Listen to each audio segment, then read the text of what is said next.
Alright guys, it's time to watch another motivational TikTok account, but I think this one's got a pretty interesting twist. This dude's name is William Knight, and I've seen a few of his TikToks, but most of these I'm gonna be blind reacting to thanks to Robert. He has curated many of these TikToks. This dude seems to be all about motivation, opening your mind, opening your third eye, so to speak. He's all about making you think. To the point where, I gotta say, it's more than just his words that make you think. Let's take a look. Breathe in. Okay. Today's message comes from an old Chinese proverb. If you want happiness for an hour, take a nap. Okay. If you want happiness for a day, go fishing. Cool. If you want happiness for a year, inherit a fortune. But if you want happiness for a lifetime, then help someone else. Okay. Today I want you to breathe out as much love and kindness as possible. Okay, dude, thank you, but I'm not used to holding my breath that long, damn. Guess it was only 30 seconds, but that kind of hurt. Instead of focusing so much energy on how can I make myself happy, focus on how can I be of service. Okay. Very nice message, you know? If you want to be truly happy and live a fulfilling life, dedicate yourself to helping others. Love the sentiment. There's a lot going on in the video besides that. I don't know if you noticed. First of all, he tried to kill me.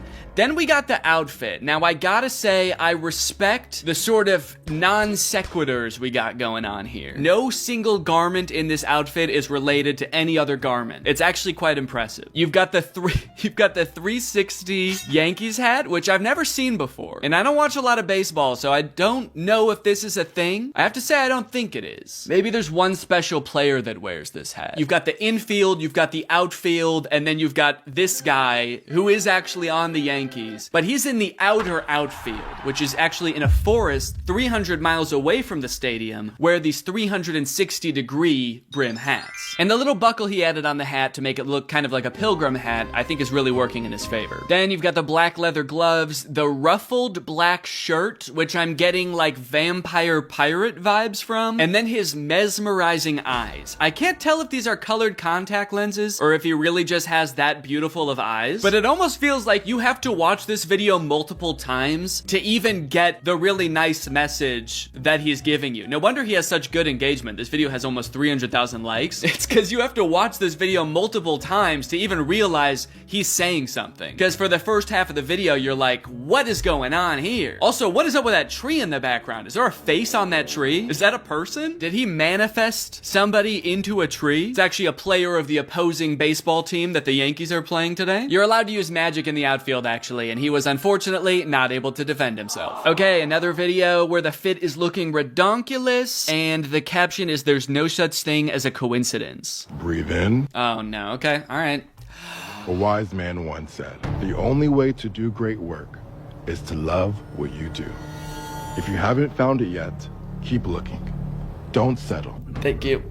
Is the human soul on fire? Beautiful. So light her up. Can I? You're just standing there. Tell me to breathe. Please tell me to breathe. Okay, goddamn, dude. He was taunting me at the end there, I think.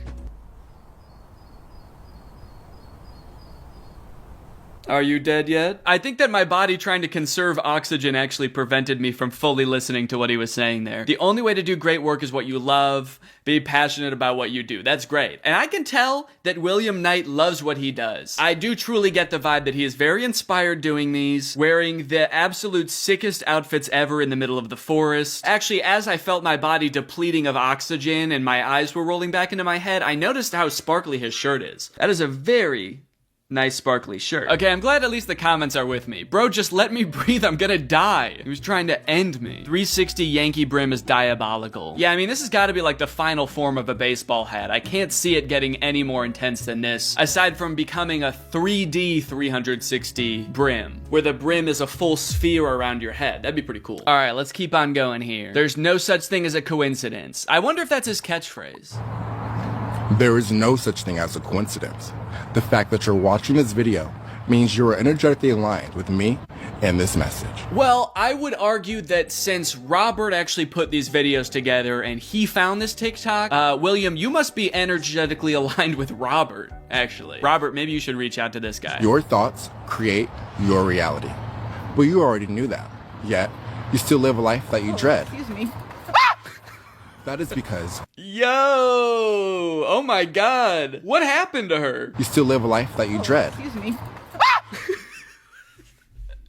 My guy traumatized her. What did she scream about? At first I was like, oh, he surprised her and that's why she was scared, but she ran up to him from behind. If anything, William should have been scared. What right does she have to run up behind him and then scream at him like he spooked her? And William's not even looking that outlandish today, so you can't blame it on his outfit either. This is pretty tame for him. He's just wearing a turtleneck sweater. Maybe she was so surprised by his hypnotizing eyes, or maybe the energy just radiating off of him like vaporized her or something. My guy actually turned her into a tree with that stare.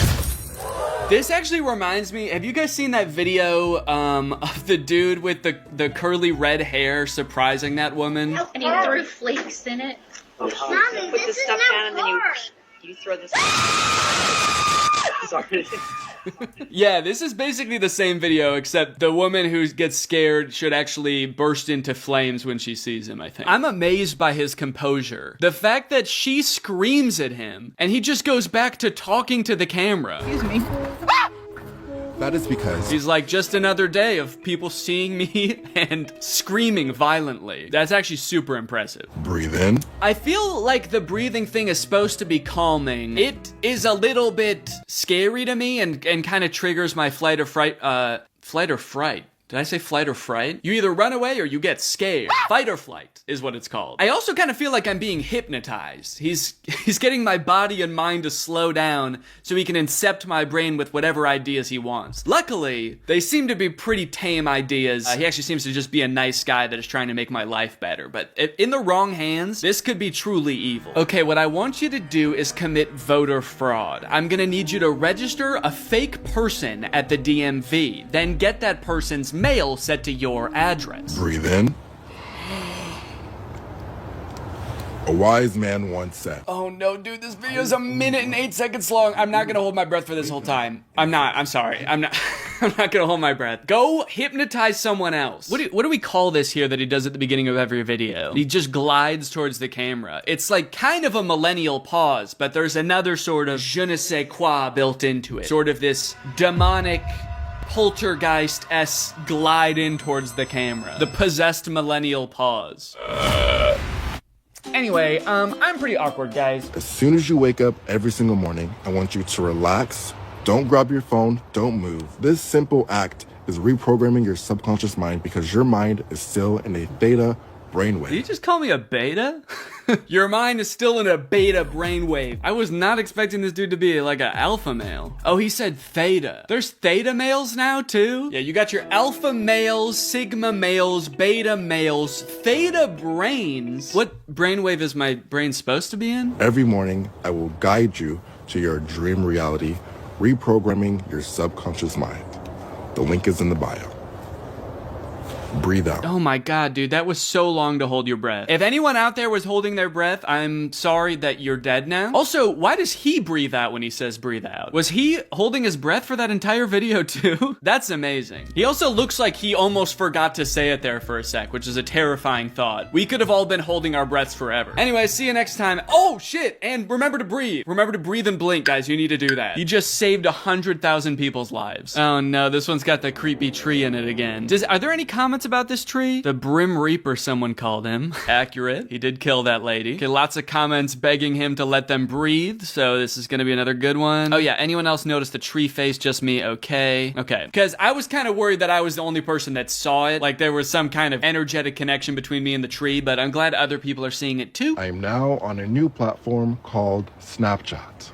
Send me photos of your cats and dogs. I like that he says I'm posting an app called Snapchat, like most people don't know what Snapchat is. But, you know, to be fair, maybe he doesn't. Maybe he spends a lot of time in this forest. I don't even know if he has a phone. He could just be, like, recording this video on a tree somehow. I wouldn't doubt him having that sort of ethereal power. And you know what? I don't think I will send him a picture of my dogs. You know, I trust the guy, and I think he's giving some nice advice for the most part, but he's gonna try to curse them or something. Or maybe take control of their bodies or something like that, and I can't have that. My dog walking around in a Yankees infinite brim hat? No thank you. He's gonna turn my dog into a boxwood. Always remember who checks in on you when you go quiet. Okay, speaking of dog, he just has a dog all of a sudden. This was the first person to send him a dog on Snapchat. You fell for the trap, dude. When you send him a dog on Snapchat, he can manifest it into his woods. Not your dog anymore, sorry. Always remember who checks in on you when you go quiet.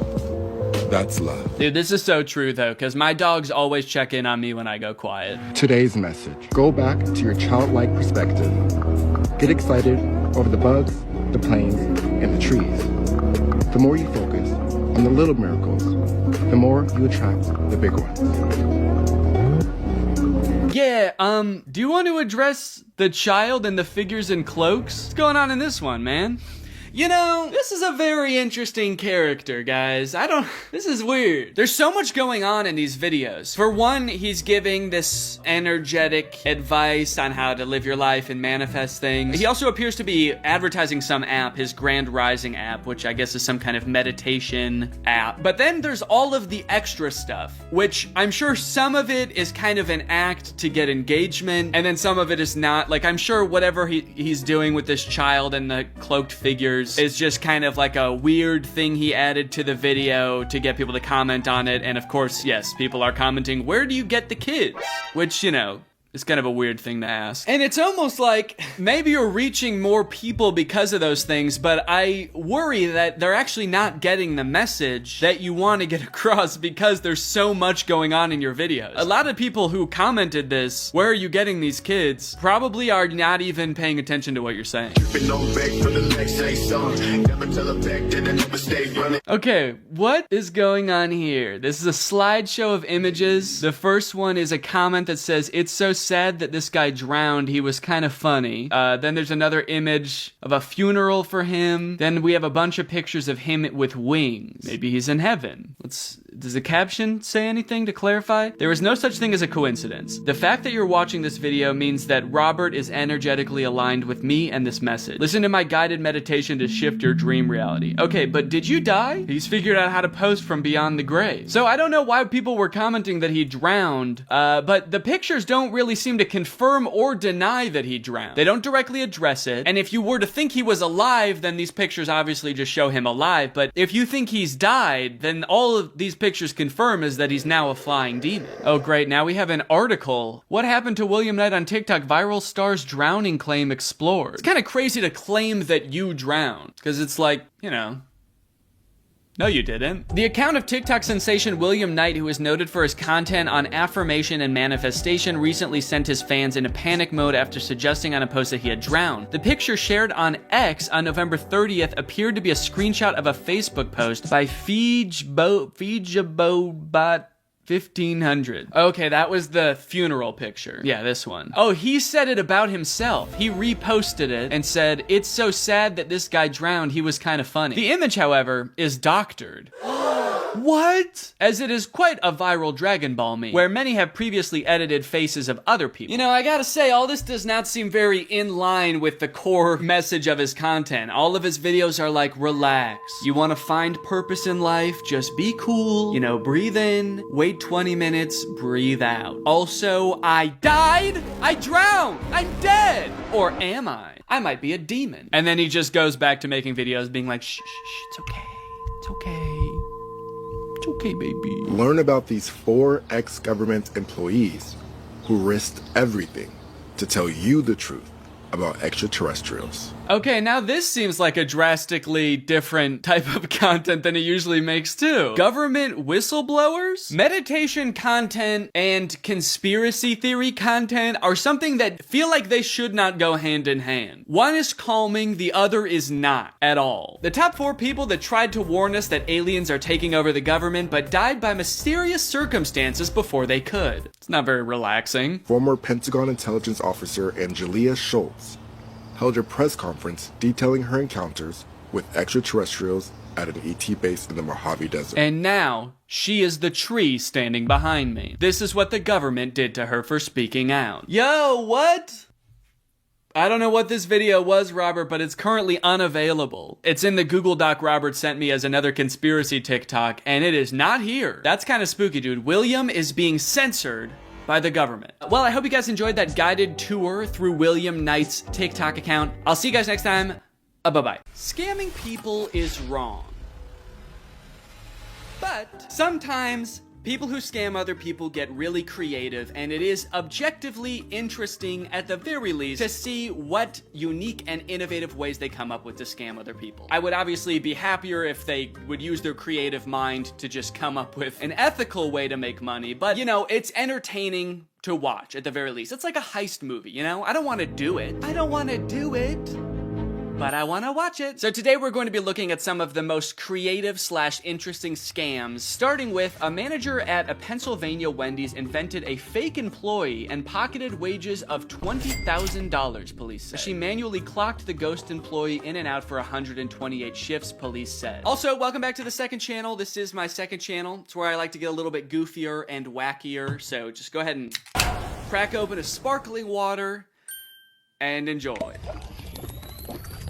This is creative. I admire their creativity. I am honestly surprised that I've never heard of this happening before. This actually seems kind of obvious. It's almost so obvious it makes me wonder, why did they stop there with one fake employee? If they did this with 5 fake employees, that would have been $100,000 they made. I guess a chance that Wendy's maybe would have caught on earlier if they had that many employees. They'd be like, why does it say every shift there were like 20 people working? I don't think that many people could even fit back there. So let's see here, $20,000 for 128 shifts.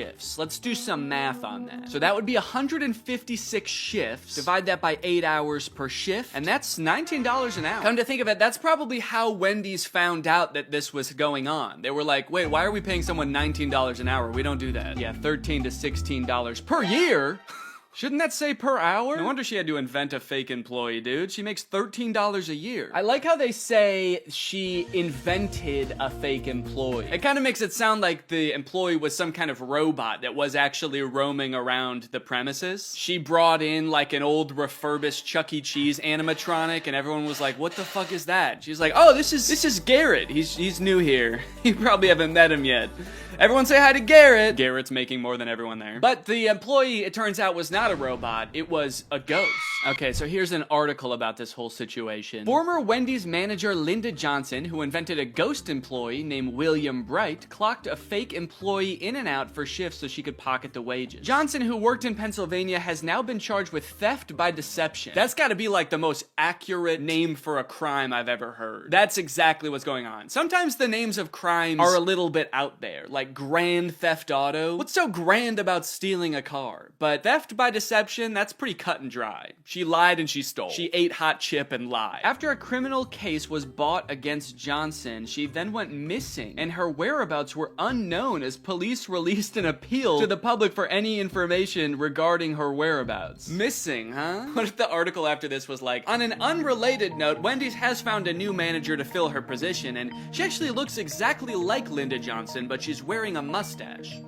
Her name is Binda Bonson. Authorities are hard at work still looking for Linda. Johnson's crime was posted to social media as people gave their opinion of her illegal methods. One person commented, commending the former manager. I'm not gonna lie, this is smart as hell. You can't even be mad at her. 128 shifts without anyone noticing. This new employee is insane. LMAO. Yeah, I mean, at that point, if it took them that long to notice that there was a fake employee, it honestly sounds like she deserves the money in a sense, because all of the work of that employee was getting done. Like, Wendy's would have been fine with it, paying an extra person, if there really was an extra person, meaning that there was an extra amount of work getting done, one would suppose. So, I don't know. It sounds like Linda wanted to be putting in twice as much work, and she just needed a method, albeit an illegal one, to do that. Okay, I would say that was a decent scam. Honestly, I don't even know if I would describe it as a scam, because usually I feel like scams are targeted towards a specific person. It's almost like organization scamming a person. This was person scamming organization. I guess I would describe it more as a theft by deception. That would be a good term for it. And this next one might be a similar situation. It's called false change of address moved UPS headquarters to Chicago apartment. United Parcel Services headquarters may be in Atlanta, Georgia, but for almost 3 months, hundreds, possibly thousands of pieces of its corporate mail were delivered to a small, unassuming garden apartment in Chicago's Rogers Park neighborhood. Sure, a lot of people are wondering. This is very unusual. Unusual and raises a lot of questions, Rob and Erica. It does raise a lot of questions. First, I didn't know that UPS stood for, what is it, United Parcel Service? United Parcel Services. Why start off the video that way? You know, we all know it is UPS. It just seems crazy to intro the video with like the full version of the acronym that most people probably don't know. Like if I told you I was gonna go drop off a package at the United Parcel Service, I think you would assume I was like traveling back in time to the 1800s or something. I'm gonna go tie my parcel to a pigeon's leg and send it off. Anyway, small gripe. The other surprising thing, of course, about this is that somebody changed UPS's headquarters address to their own apartment. You know, I'll have to wait and watch the rest of the video to try to figure this out, but to me, this doesn't even seem like someone was trying to steal or scam. It almost seems like something you wouldn't think you could do, and so it kind of sounds like they were just doing it just to see if they could. It began with a simple unauthorized change of address form made out by a Chicago man. Unauthorized? That's weird. I would have thought it would have been authorized, actually. I would have thought UPS would be totally fine with this. But I guess they've just changed. I guess they're not the United Parcel Service I once knew back in the Civil War era. Apartment 2 in Rogers Park. A federal affidavit states it became UPS's new corporate headquarters address in October, after the man who lives inside simply filled out a change of address form at a post office. Wait, is that him? Is he not in jail? This seems like a very illegal thing to do. I like that they're like, this is really crazy, definitely illegal. Anyway, let's go hang out with him. The allegations are that UPS's mail was coming here because you switched the corporate headquarters address to your apartment. Those are the allegations, correct. Interesting. Not a bad defense, honestly. Sir, you are alleged to have done this. How do you plead? Correct. I'm sorry? I plead correct. Yes, that is the accusation. Am I free to go now? Can I go back to my apartment? Shit, yeah, I guess so.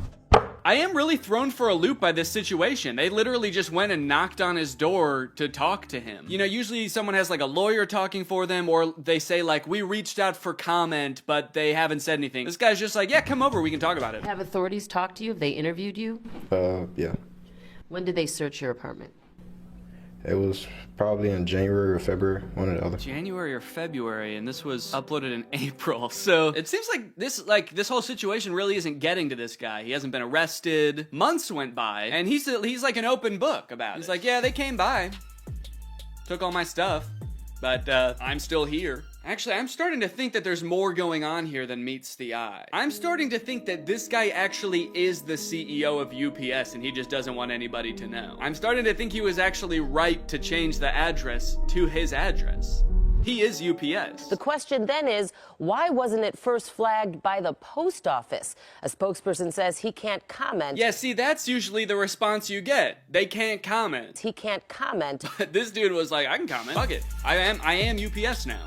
What do you want? Well, I think the answer to her question, though, is pretty obvious. Why didn't the United Postal Service do anything and flag it? Because they hate UPS, all right? They're competitors. They're rivals. They were probably happy to see some guy cashing UPS's checks. They might have been in cahoots with this guy. All right, we got an article about this situation. As federal crimes go, this one seems to have been ridiculously easy to pull off. If it even was pulled off at all, which I actually still don't know. Deshaun Henderson Spruce submitted a U.S. Postal Service change of address form on October 26, 2017, according to court documents. He requested changing a corporation's mailing address from an address in Atlanta to the address of his apartment on Chicago's north side. It really is a confusing situation because, like, if this was going on for months, did UPS not notice that they weren't getting any mail for months? You'd think for a company that's whole thing is mail, they would notice when they don't get any mail for months. And also all of the checks that they're supposed to be getting aren't coming. Is no one looking into that? The U.S. Postal Service corrected the issue and the USPS postal inspector is investigating the incident. Speaking of the U.S. Postal Service,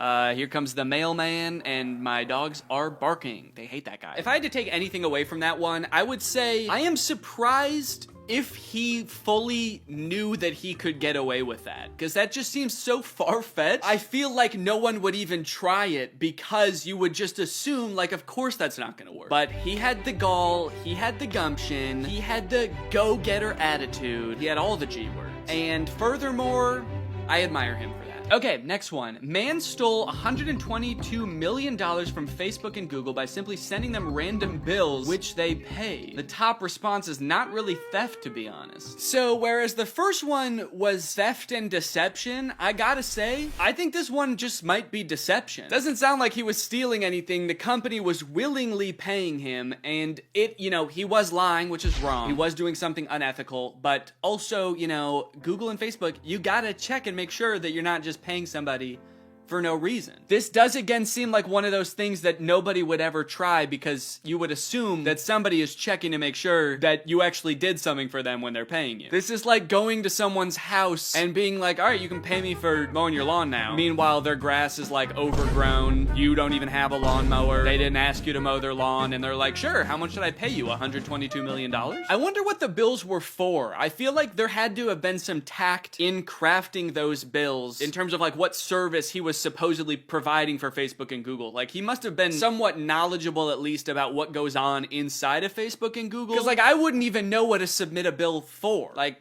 hey Google, pay me for the website. I made the website. You can pay me now. Maybe every time there's like a logo redesign or something, he bills them for it, and he's like, I designed that actually. Pay up. $122 million is insane. On one hand, I'm like, why didn't you stop at like $10 million? Like, that's more than enough money. You could have quit while you were ahead and gotten off scot-free, dude. But now, you are stuck with Scott, unfortunately. But on the other hand, I'm like, it's kind of crazy that Google and Facebook could even afford to lose $121 million before noticing. So in that regard, I'm kind of like, they didn't really need that money, did they? While you're at it, Google and Facebook, go ahead and give me some of that money too if you don't. A man pleads guilty to stealing $100 million from Google and Facebook by sending them fake invoices. See, there's your problem. You pleaded guilty. You're supposed to just say, those are the allegations. It's sort of the, I know you are, but what am I, of the legal system. A Lithuanian man who duped Google and Facebook into transferring over $100 million into accounts he controlled has pleaded guilty to wire fraud. Wire fraud. So not even deception? No theft or deception? Mr. Rimasakis and his unnamed associates, ooh, that's kind of mysterious, were posing as Quanta Computer, a hardware company based in Taiwan that has done business with Facebook and Google, Reuters reported. Oh, okay, so he was posing as a real company, but he just wasn't really involved in the company. Oh, look at this ad. Facebook birthday. 15 defining moments for the social network. I like that the picture is Mark Zuckerberg. It just makes it seem like this ad thinks that his name is Facebook. Everybody wish Facebook a happy birthday. Look how happy he is here. Rimasakis thought he could hide behind a computer screen halfway across the world while he conducted his fraudulent scheme. I mean, he was like kind of right though. He did get away with it for a long, long time. I think that if he had just cut his losses earlier, he could have hid behind a computer screen and conducted his fraudulent scheme. But alas, he is probably in prison now. And what he did was wrong. We can all admit lying, scheming, stealing is wrong, but thank you for the giggles. Is there truth behind the Bristol Zoo parking attendant myth? For 25 years, a man worked as an attendant at Bristol Zoo's car park, collecting £1 for every car parked. One day, he didn't show up for work, and the zoo asked Bristol City Council, who they thought the man was employed by, where he was. But the council didn't employ anyone for the role, as the car park belonged to the zoo. Instead, the enterprising individual running the car park had made enough money to retire abroad. Wow. Okay. This is kind of similar to the Wendy's ghost employee situation, but the ghost employee was real. Granted, he wasn't actually a ghost, he was just an employee. He was self-employed. He's an entrepreneur. It's a well-known tale. I wouldn't say so.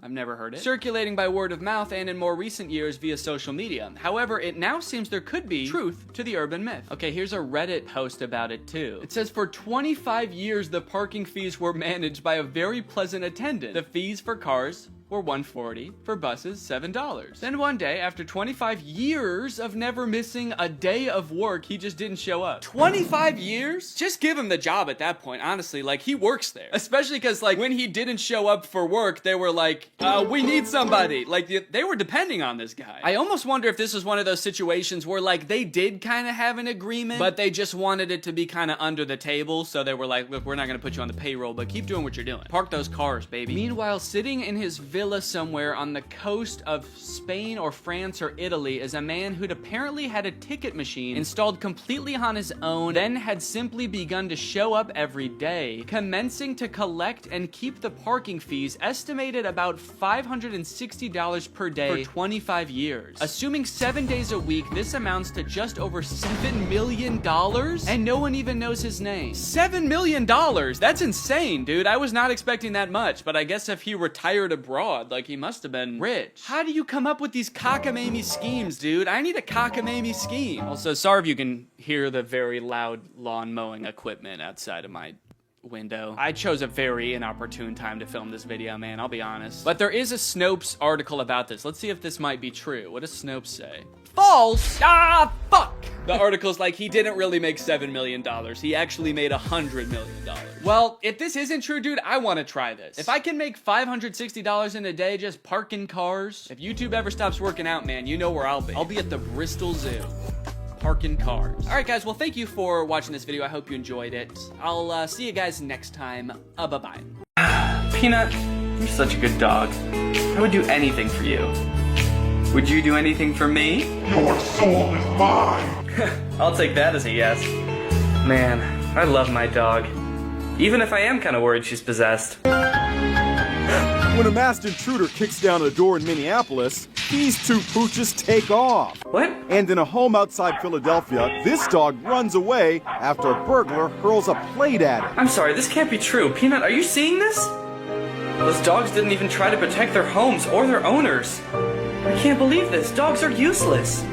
You're useless! I hate you! What's up, Greg? It's me, Danny, back with another episode of All Dogs Are Cowards. I didn't want to believe it either, but thanks to this video from Inside Edition, we now have irrefutable scientific proof that all dogs are cowards. Look at the beginning of this video. These two dogs, someone breaks into their house, they book it. Wow. You're just gonna run off and let this guy steal all your owner's shit? And this dog, running away when someone throws a plate at it. Boy, you've never seen a plate before? You don't want to get hit with a plate? Come on. You don't want to get hit with a plate? A big ceramic plate flying at you? Is that too much to ask, to just take the plate? I'll tell you one thing, no dog of mine's gonna be dodging plates. My dog better take a plate to the neck if it means that I can be even 1% safer. So, would your dog come to your defense if a burglar ever broke in? I don't know.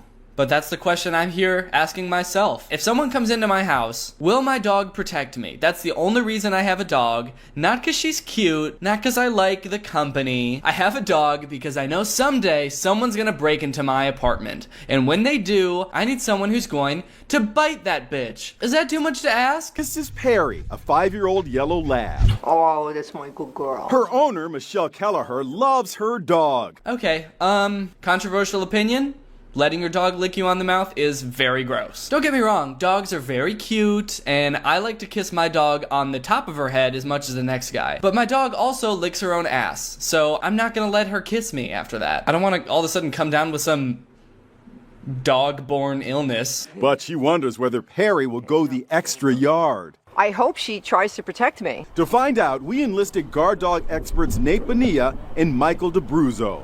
Then, with Michelle's permission, our burglar bursts in. Michelle puts on a great performance as he pretends to assault her. She screams for Perry. Perry! So what does Perry do? Does she jump in to save her? Look, she heads for the door. Wow, Perry, I see how it is. This woman raises you, she feeds you, and then the second somebody comes in to assault her, very realistically, I might add, it looks like she's really being assaulted. This is what people do when they assault you. They come in, they sort of like push your chest a little bit, and then they sort of look around to see what everyone thinks. This is called flight. Her tail is tucked. She's actually looking for a way out. This dog just books it towards the door? If I didn't know any better, I would think that this dog doesn't want to get murdered. Thanks, Perry. Thanks, Perry. Dumb dog. Didn't call 911 when I needed her. This video is sort of like a prank video. Like, it's sort of like pranking the dogs. I've never seen a prank video where someone pranks a dog before, but I guess that this is what it would be like. Pranking my dog? I traumatized my dog? Gone wrong. Gone sexual, even. If you keep fucking making out with your dog. Just saying, maybe if you spent less time making out with your dog and a little bit more time training her to do things like attack intruders, then maybe this wouldn't happen. But at the same time, like, do you really want your dog to be that aggressive towards intruders? Because if it is, then it's probably gonna be aggressive towards, like, your friends when they come over too, or people, anyone that the dog doesn't recognize. It's gonna be like, are you trying to kill my owner? I was trained for this. You have to die. Next up, Ruby. You're a princess, yes you are. A 4-year-old pit bull lab mix beloved by her owner, Kevin Peterson. God, gross. Gross. Why do they have to show so many clips of that? I don't want to see humans making out with dogs. It's gross. I believe she's gonna bite, but I'd like to find out. So this dude's like, I think she's gonna bite the intruder, but I really want to find out for sure. I really need to know. Like, it's really pertinent for this dude that he finds out this information. How worried is he that this is gonna happen to him? Some masked guy is going to barge into your house with no weapons, by the way, and just start slapping him. Because, like, if the burglar had a weapon, then the dog doesn't stand a chance anyway. Even if the burglar had, like, a baseball bat, then you wouldn't want your dog to attack, would you? Because then you know what would happen? The dog would die, and then you would die. So the dog can really only defend against this slapping bandit over here. Who is this guy gonna be pissing off that's gonna come over just to slap him? And it sure looks terrifying. Ruby comes running to investigate. Ruby, get him! She's not so brave either. She runs away.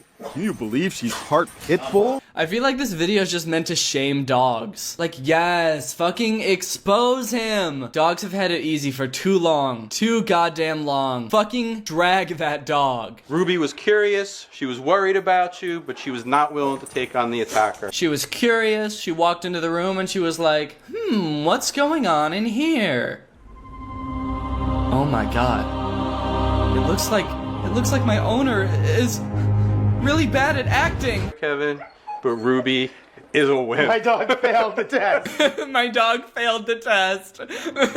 Yeah, if this ever happens to me, I'm dead for sure. And I live alone, and I'll die alone. My dog failed the test. My dog's not even gonna stick around to watch me die. She's just gonna run off like every other woman in my life. So. My dog failed the test. She failed the test. Now meet the duo of Frodo and Dobby. Ferocious looking, not even close. Finally, a sensible woman who doesn't French her dogs. Well, actually, it even looks like her dogs really don't want any kind of kisses whatsoever. I think Frodo is really going to go after the attacker. Well, we'll just see about that. Ellen puts on quite a show, and when they hear Mom is under attack, the two come running into the room. Watch as brave Frodo gets right into the mix. Okay, actually this is pretty impressive. I did not expect this. The dog is protecting her. I will say it is kind of weird that both the dogs' tails are wagging like they're really excited and happy about it. Usually when dogs get like aggressive and defensive, their tails sort of like straighten out and their back hairs raise. But this dog seems like it's really stoked to try to kill this guy, which actually kind of makes me wonder, did this woman train her dogs to kill? These dogs are like really jazzed about getting to tear this guy to shreds. These dogs are cold-blooded killers. That guy was lucky to get out of there alive. And jumps up on our burglar and backs him out the door.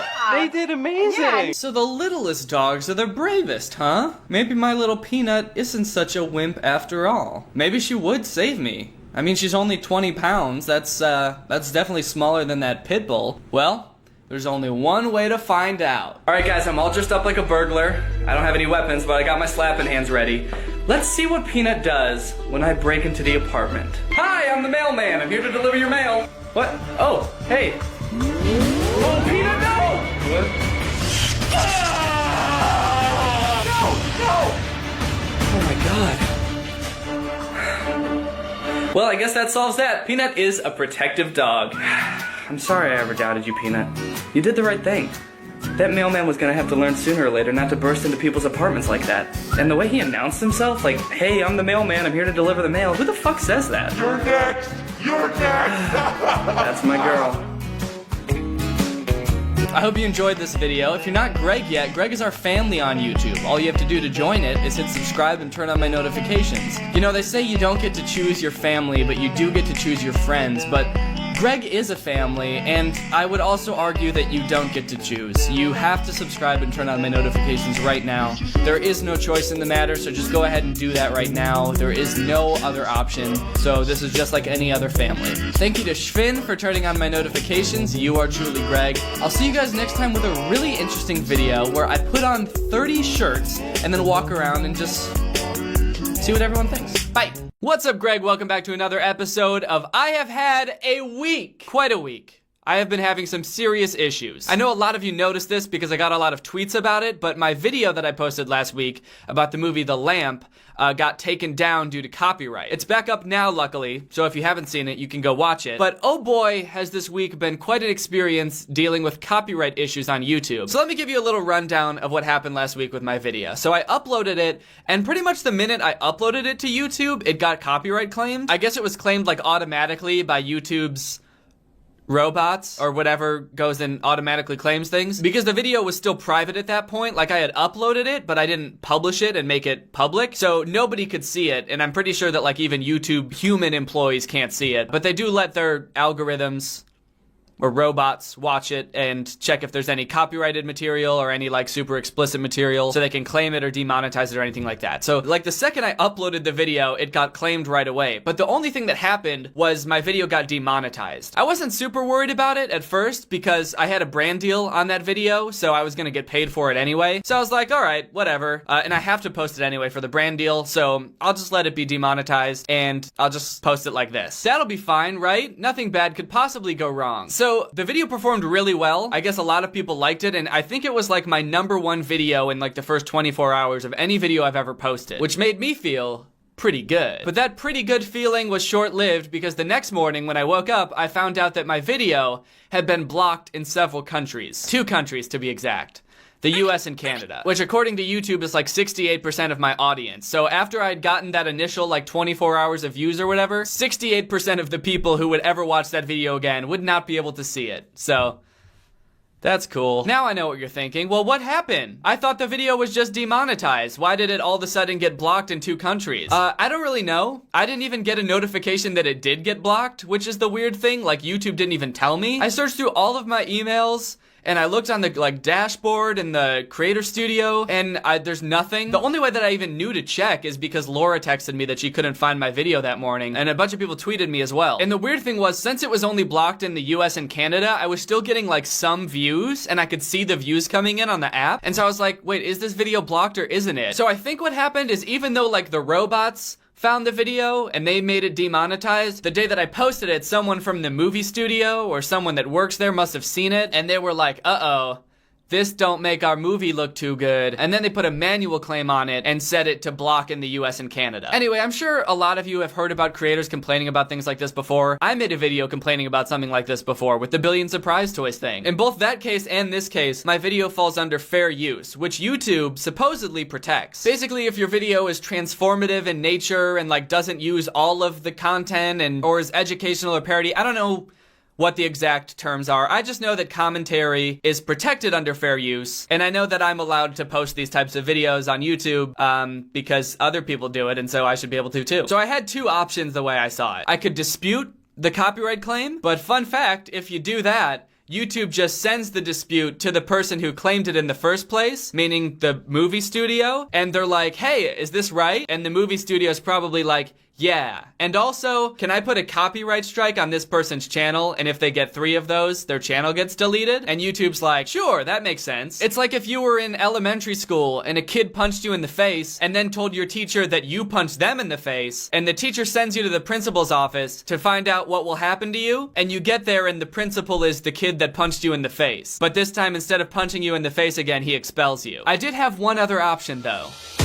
My legal options. I'm sure a lot of you guys remember the video I made about Billion Surprise Toys, how they falsely copyright claimed one of my videos that was fair use, and somehow I got the video back up by just tweeting that I was reviewing my legal options, and they immediately accepted my dispute. They dropped the copyright claim. So I thought, I don't know, maybe, would that even work? There's no way that that would work twice. Like, just because Billion Surprise Toys was afraid of me reviewing my legal options, that doesn't mean that this random movie studio would Right? Nope, the video's back up.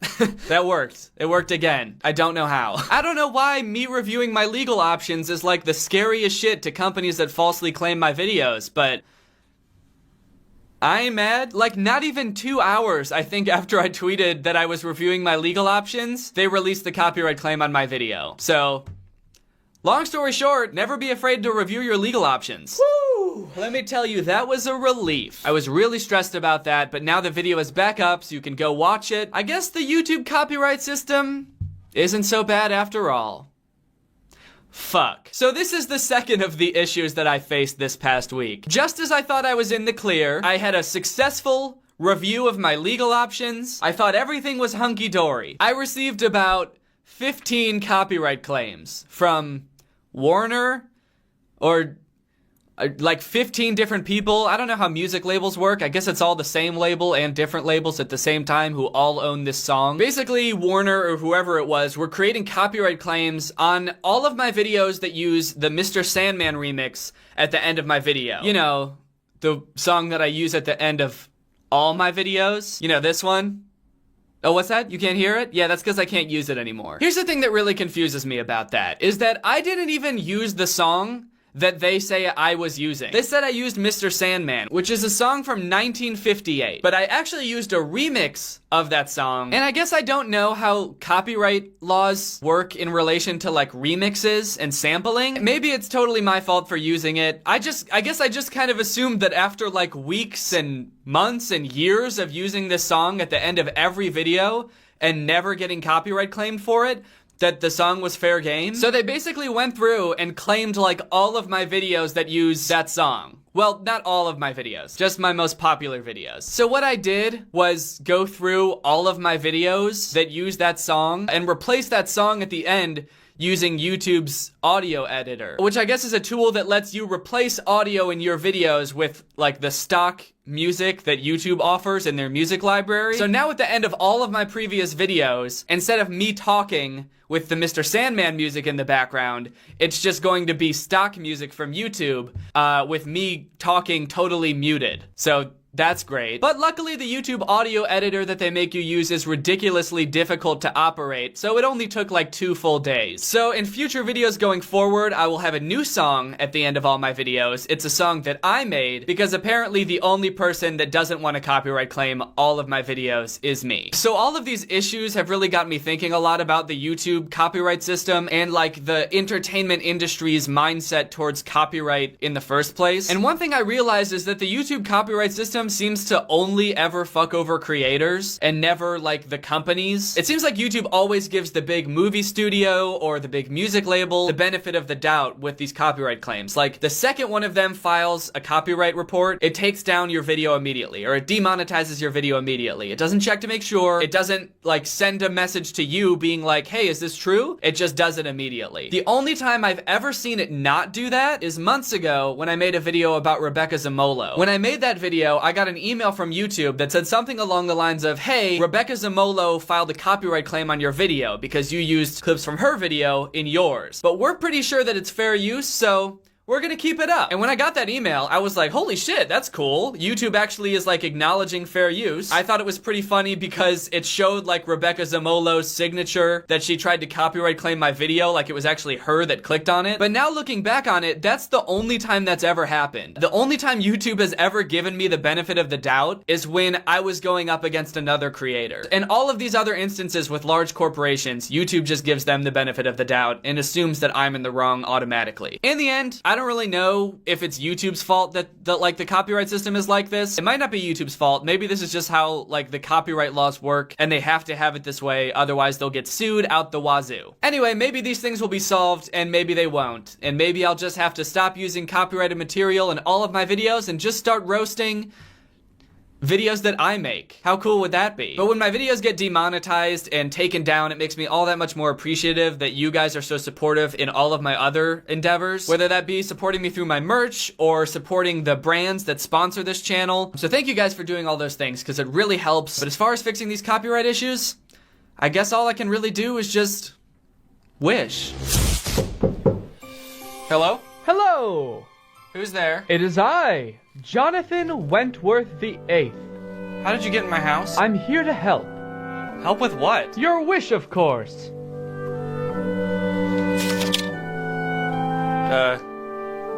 Okay. Are you gonna say anything? Do you want to come in? I don't understand. Are you a genie? Genie! Whoa, okay, I'm sorry. Do I look like a genie to you? I'm sorry. I didn't know that was like offensive to ask. Have you seen the trailer for the new Aladdin? Oh. Yeah, you're right. That looks awful.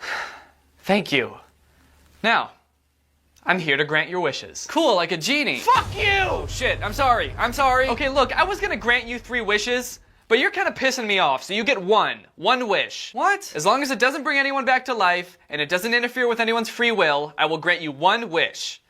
What'll it be? I don't know, I'm kind of hungry. Can I just have something to eat? I'm glad you asked. I've got just the thing. Are you tired of spending hours in the supermarket every week only to feel like you have no idea what you're doing in the kitchen? Well, it's time to say hello to HelloFresh, America's #1 meal kit. HelloFresh is a fantastic way to stay healthy in 2019. HelloFresh makes it super easy. They do all the planning, shopping, and prepping for you, so you've got more time to enjoy 2019 and a healthier you. They send seasonal, easy-to-follow recipes and pre-measured ingredients to your door every single week, so you can enjoy cooking and sticking to your goals. All meals come together in just 30 minutes or less. They call for less than 2 pots and pans, and cleanup is minimal. We've been using HelloFresh for a little while now, and let me just say, I've really been enjoying the meals. The Shake It Up pork cutlets in particular were delicious. They've got different plans you can choose from, classic, veggie, family, and you can change whenever you want, depending on how your tastes change. So get out of the little rut you're in, get out of your comfort zone, and try some new delicious recipes. Their prices are great too. HelloFresh is now starting from $6.99 per serving. HelloFresh is offering 6 free meals. That's 2 free meals in each of your first 3 boxes. Head on over to HelloFresh.com and enter promo code TrulyGreg60 for a total of $60 off. Thank you to HelloFresh for sponsoring this video, and thank you to you guys for checking it out. I love to see you guys supporting the people that support this channel. It makes what I do here a lot easier and a lot more sustainable, and makes more people want to sponsor me in the future. So thank you for checking out HelloFresh.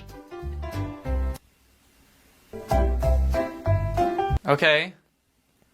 When do I get it? Huh? The package, when will it show up? What if I told you that it's been inside you all along? I'd say that's false and gross. It'll show up in a few days. Okay. Thanks. Well, I guess it's time for me to disappear.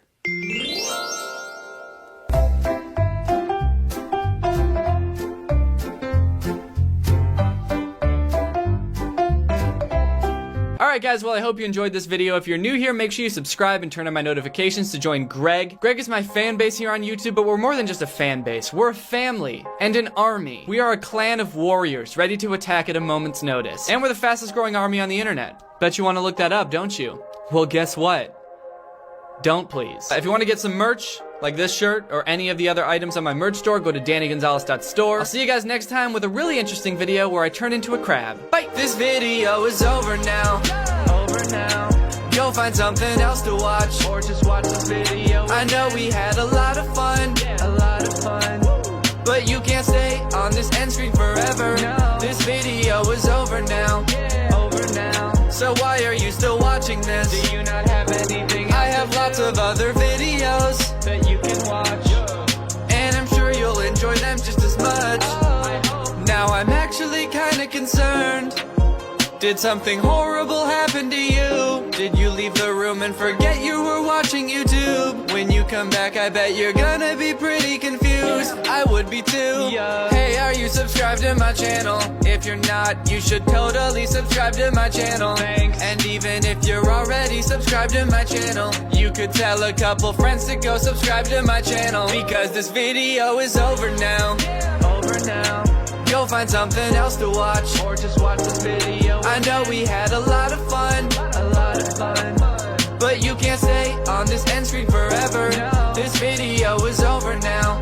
Over now. I'm amazed that you're still watching this. I don't understand why. It's almost like you're trying to prove a point, but I don't know what that point is. Or you think there's gonna be something special at the end, but there's not. What's up, Greg? I hope you're having a great day. Welcome back to another episode of Checking In on Troom Troom. For those of you who don't know, I have a U2s now. He's a little vinyl figurine that looks just like me. I've been working on this for months, designing this with U2s. Here he is. sweet as can be. I wanted this U2s to be sort of an homage to some of my most popular videos, those being the Trying Troom Troom videos. So you'll notice he's got the little chocolate milk tie, the hot glue gun, and of course a Greg t-shirt. So if this is something that interests you, head on over to U2s.com. It is live right now. It helps support me, and in honor of releasing this U2s, I wanted to do a video where we check in on Troom Troom and see what they're up to these days. It's been probably over a year since I've made a video about Troom Troom, and I'm kind of surprised with the direction that their channel has taken as of late. First off, they hardly do any like life hack and crafting videos anymore, which is really weird because that was like their bread and butter before. I mean, that was like the reason people came to Troom Troom, for like poorly conceived crafts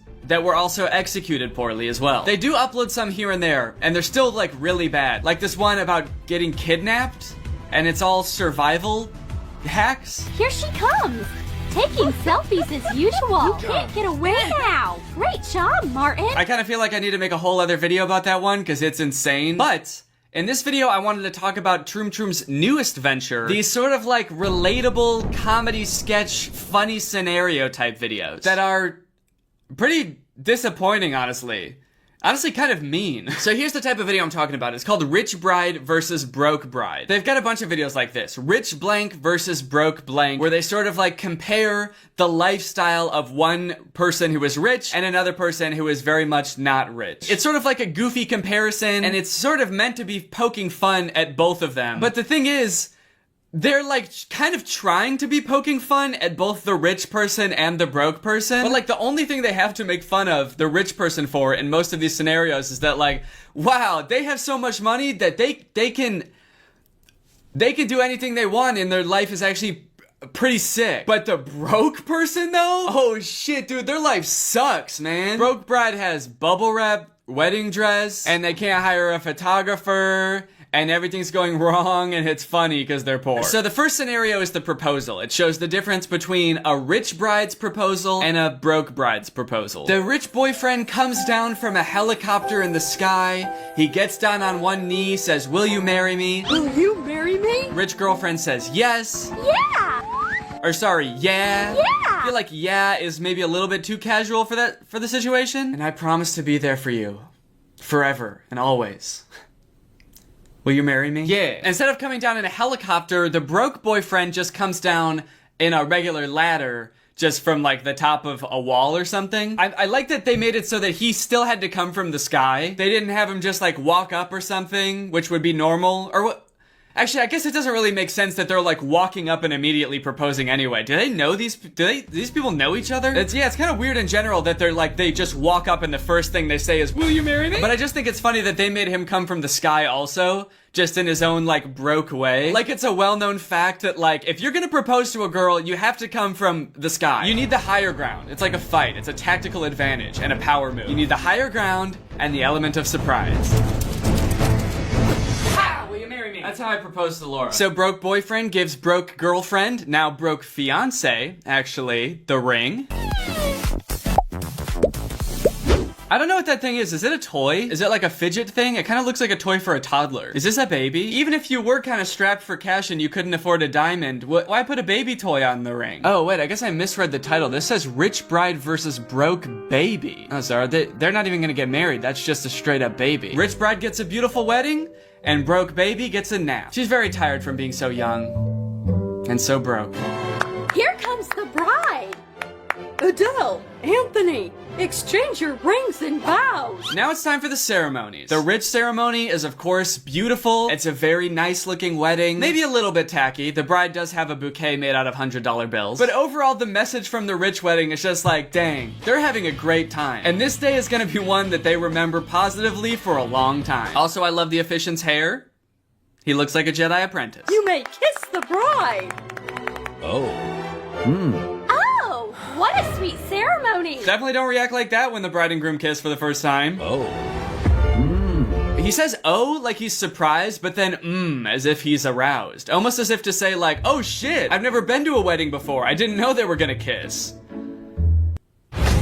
Keep going. Oh babe, this day is so romantic. I love you so much. Me too, sweetie. We're gonna remember this day for the rest of...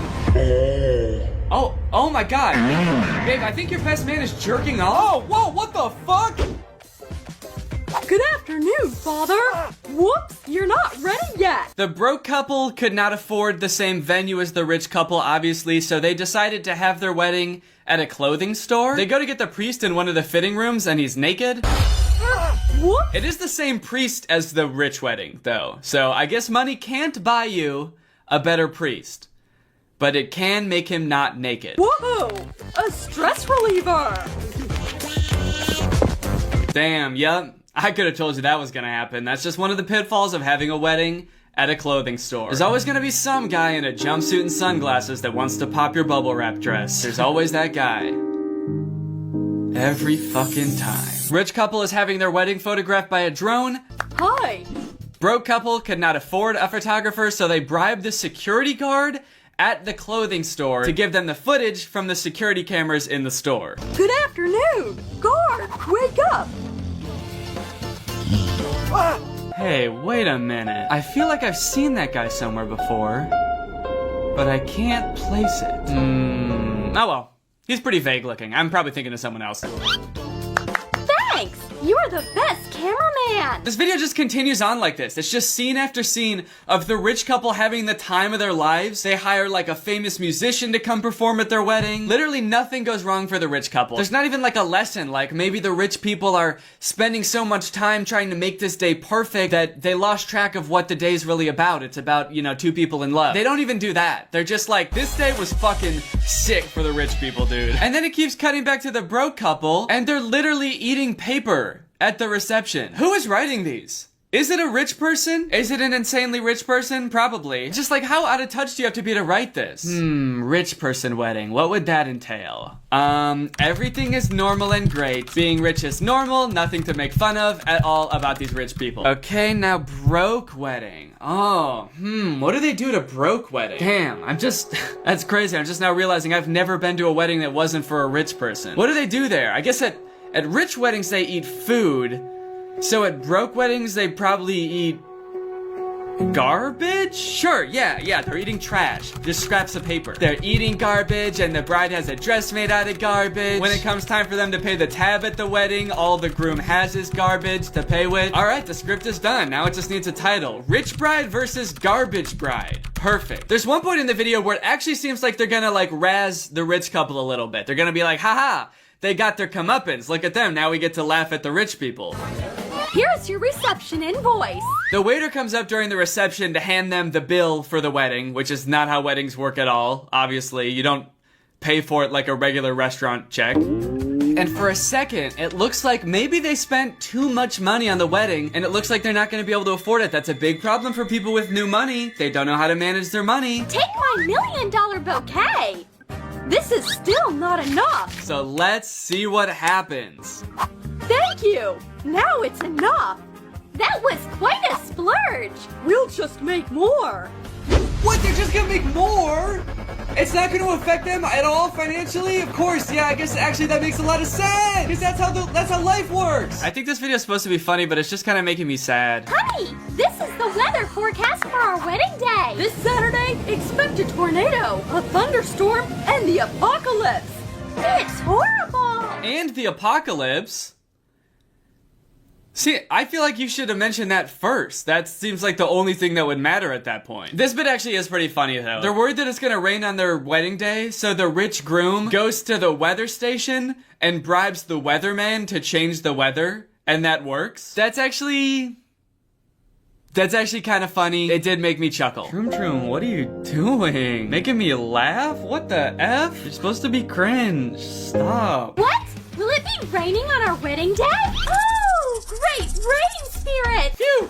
That's better. I gotta say, there was not too much that was redeeming about that video, was there? Okay, next video. Rich pregnant versus poor pregnant. Okay, what's going on here? What is this supposed to be depicting? Why would they have a clothespin and a diamond plugging up their belly button? It looks like the clothespin is almost holding her belly shut. Do they think the belly button is gonna open up? Do they think that's where babies come from? In 9 months, the rich mom's doctor is gonna pull the diamond out of her belly button, and a very rich baby will emerge. Doctor, there's a problem. My baby is born all alone in my tummy. A mother's intuition never fails. You'll think of something, right, doctor?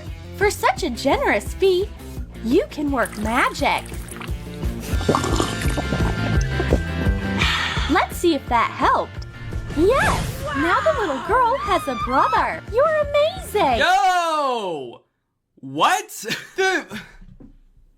No? If your wife comes home from an ultrasound appointment and tells you that the doctor put another baby in her, that is not a good thing. That obviously would be bad. It's urgent. I need to pick out a stroller. You need to see our special section. What do you think of this one? Wow, that's much better. Shroom Shroom uses these like weird voice sound effects that are very clearly just like stock sounds of people going like, or this one like, wow! Wow! Yes! Now They've used that one twice now, and I can't help but feel like it sounds like Mario. Congratulations, ma'am. You're having a boy.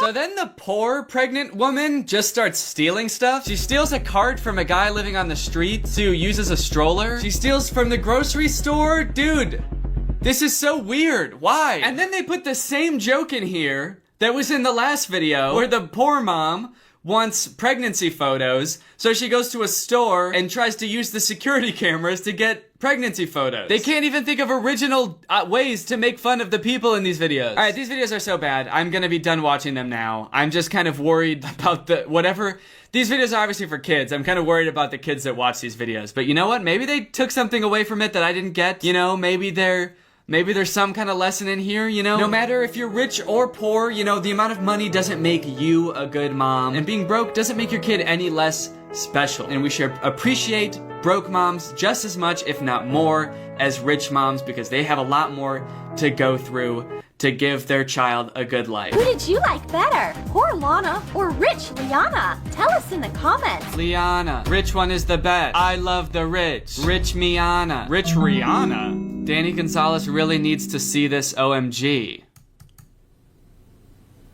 Alright, well, I think that's the end of this video, which means now it's time for a special sponsored segment. Just in case you haven't heard, Laura and I recently adopted a puppy. Just days ago, actually. This is her. Her name is Sunday. She is the sweetest baby. She has floppy ears and the sweetest face known to man. And since she's a little baby puppy, just 12 weeks old, we're obviously trying to spend as much time at home as possible. That means both of us working from home as much as we can, not going out for lunch every day, not going out for dinner every day. And boy, oh boy, has HelloFresh made that so much easier. We don't have to go to the grocery store as much anymore because every meal comes with all of the ingredients you need. We don't even have to spend as much time prepping each meal in order to start cooking because all of the ingredients are pre-measured. They take all the prepping and planning out of cooking, which means you can get dinner on the table in as quick as 30 minutes, even 20 sometimes with some of their quick and easy options. If we wanted to skip a week, add more meals, you can easily do that. We also love that it's a more sustainable option than grocery store-bought meals. That's because HelloFresh's carbon footprint is actually 25% lower than grocery store-bought meals. So in summary, HelloFresh is great because we get to spend more time at home staring at our sleeping puppy, we get to be a little bit more environmentally conscious, and we get absolutely delicious tasting meals. I swear HelloFresh does not miss. So if you want to sign up for HelloFresh, head on over to HelloFresh.com and use my code TrulyGreg14 to get 14 free meals plus free shipping. That's code TrulyGreg14 for 14 free meals plus free shipping. Thank you to HelloFresh for sponsoring this video, and you guys for checking out HelloFresh. Alright, thank you guys for watching this video. If you enjoyed it and you're not subscribed yet, make sure you subscribe and turn on my notifications to join Greg. Greg is what I call all my subscribers, and we're actually the strongest army on YouTube, based on a series of objective metrics that only I know. And all you have to do to join Greg is just subscribe and turn on my notifications, and I'll see you guys next time. Bye! This video is over now. Go find something else to watch, or just watch this video. I know we had a lot of fun, but you can't stay on this end screen forever. No. This video is over now, so why are you still watching? No, I didn't want to say this, but no, it's not. Everything is not okay. I don't think I can do this anymore. What? I don't understand. I thought everything was going so well. What did I do? Well, it's not really any specific thing. It's just sort of everything you do. I mean, you don't know how to be romantic. Romantic? I'm romantic. I just made you a whole dinner. Danny, you didn't even make anything. You just handed me an empty plate and we've both been sitting here pretending to eat for the past half hour. Okay, what about the flowers I brought home today? That was romantic. You thought those were flowers? You came home with 3 dead toads and put them in a vase. Okay, so what? I'm supposed to be some kind of flower expert? What about the new bib I got you that says girlfriend character? You love that. Okay, I do like this bib, but other than that, I can't. Babe, I'm sorry, Danny, but I need someone who knows how to be romantic, and if you can't do that, then I'm out of here, alright? Babe, please, I don't know how to cook! Don't leave me! Goodbye, Danny. Oh, not romantic? How could I have been such an idiot?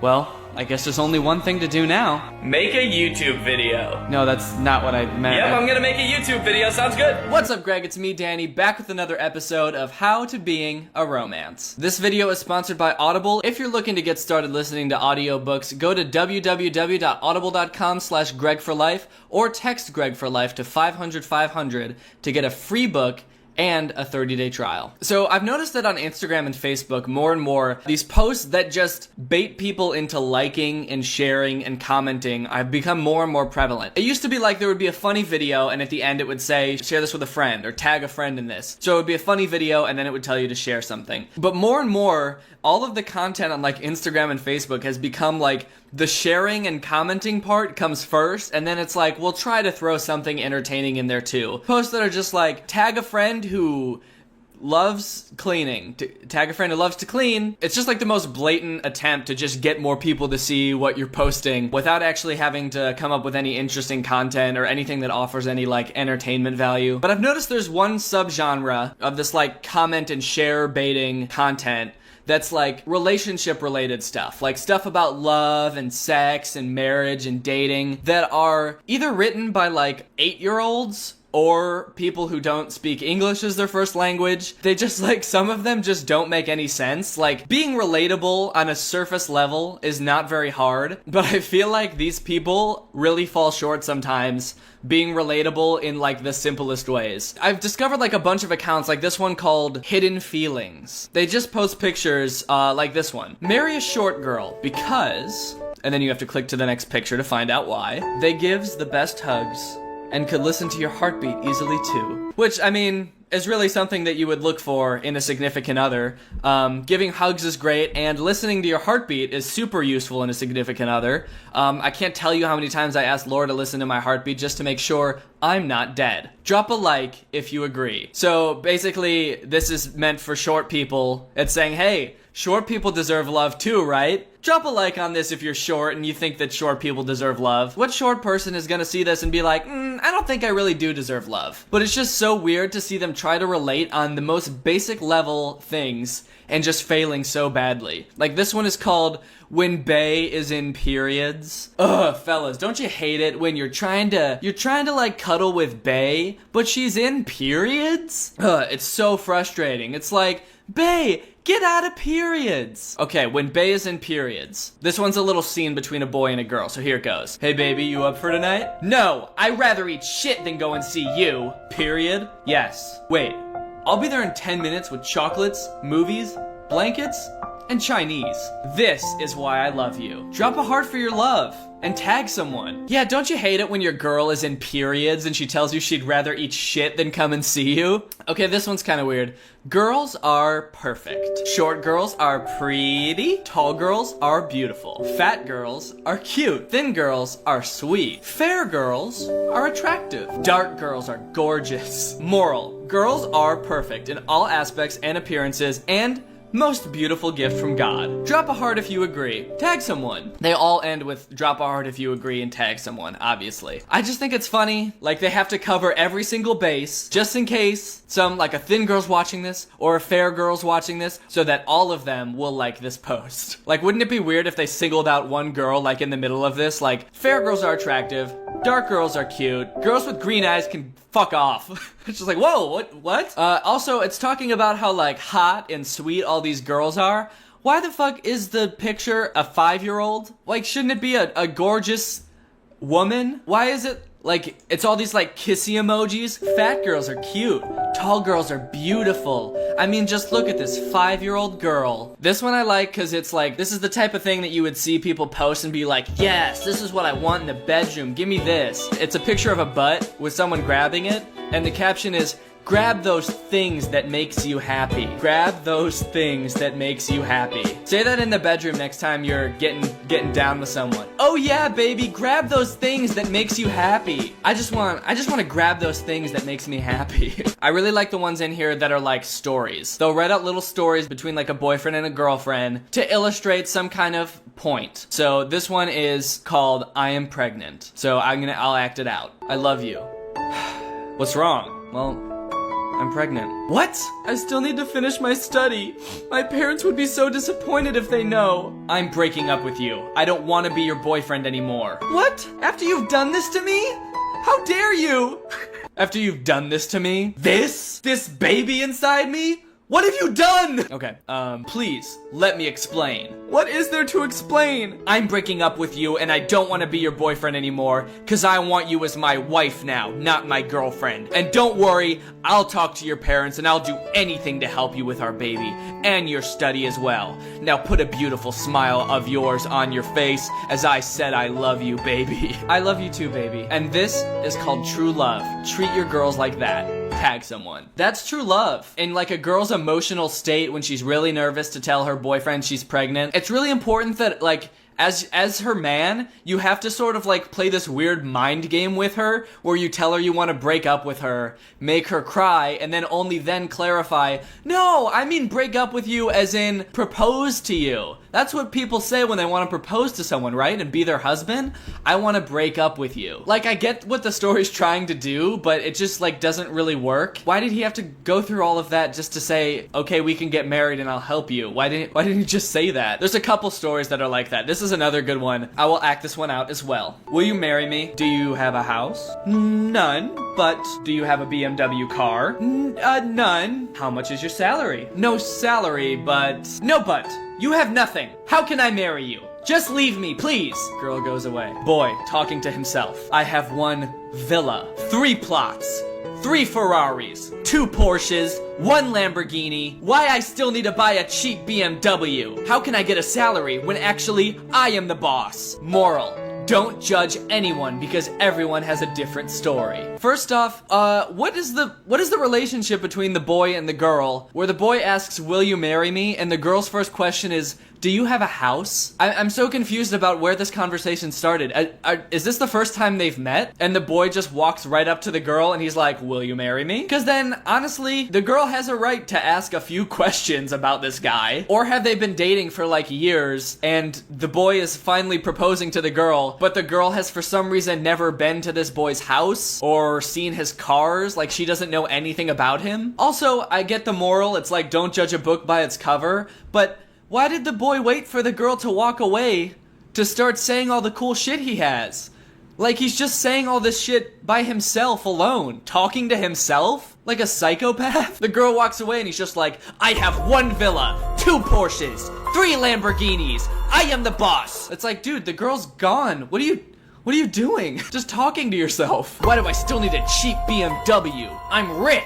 You could have told the girl that. She's gone now. Here's another good story. It's called A Conversation Between Two Lovers. This is the girl. What's up? Nothing. How was your day? Tried to know deeply about his sad face. Okay.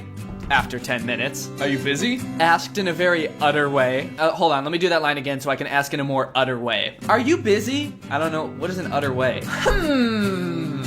Acted like a stranger. Okay, eat properly for too long. Okay, and still online. Still online. She turned her phone, hugging her pillow tight, reminding the sweet moments with him, and cried silently all night. Because sometimes, in between these kind of ignorance, a true love story is left unsaid.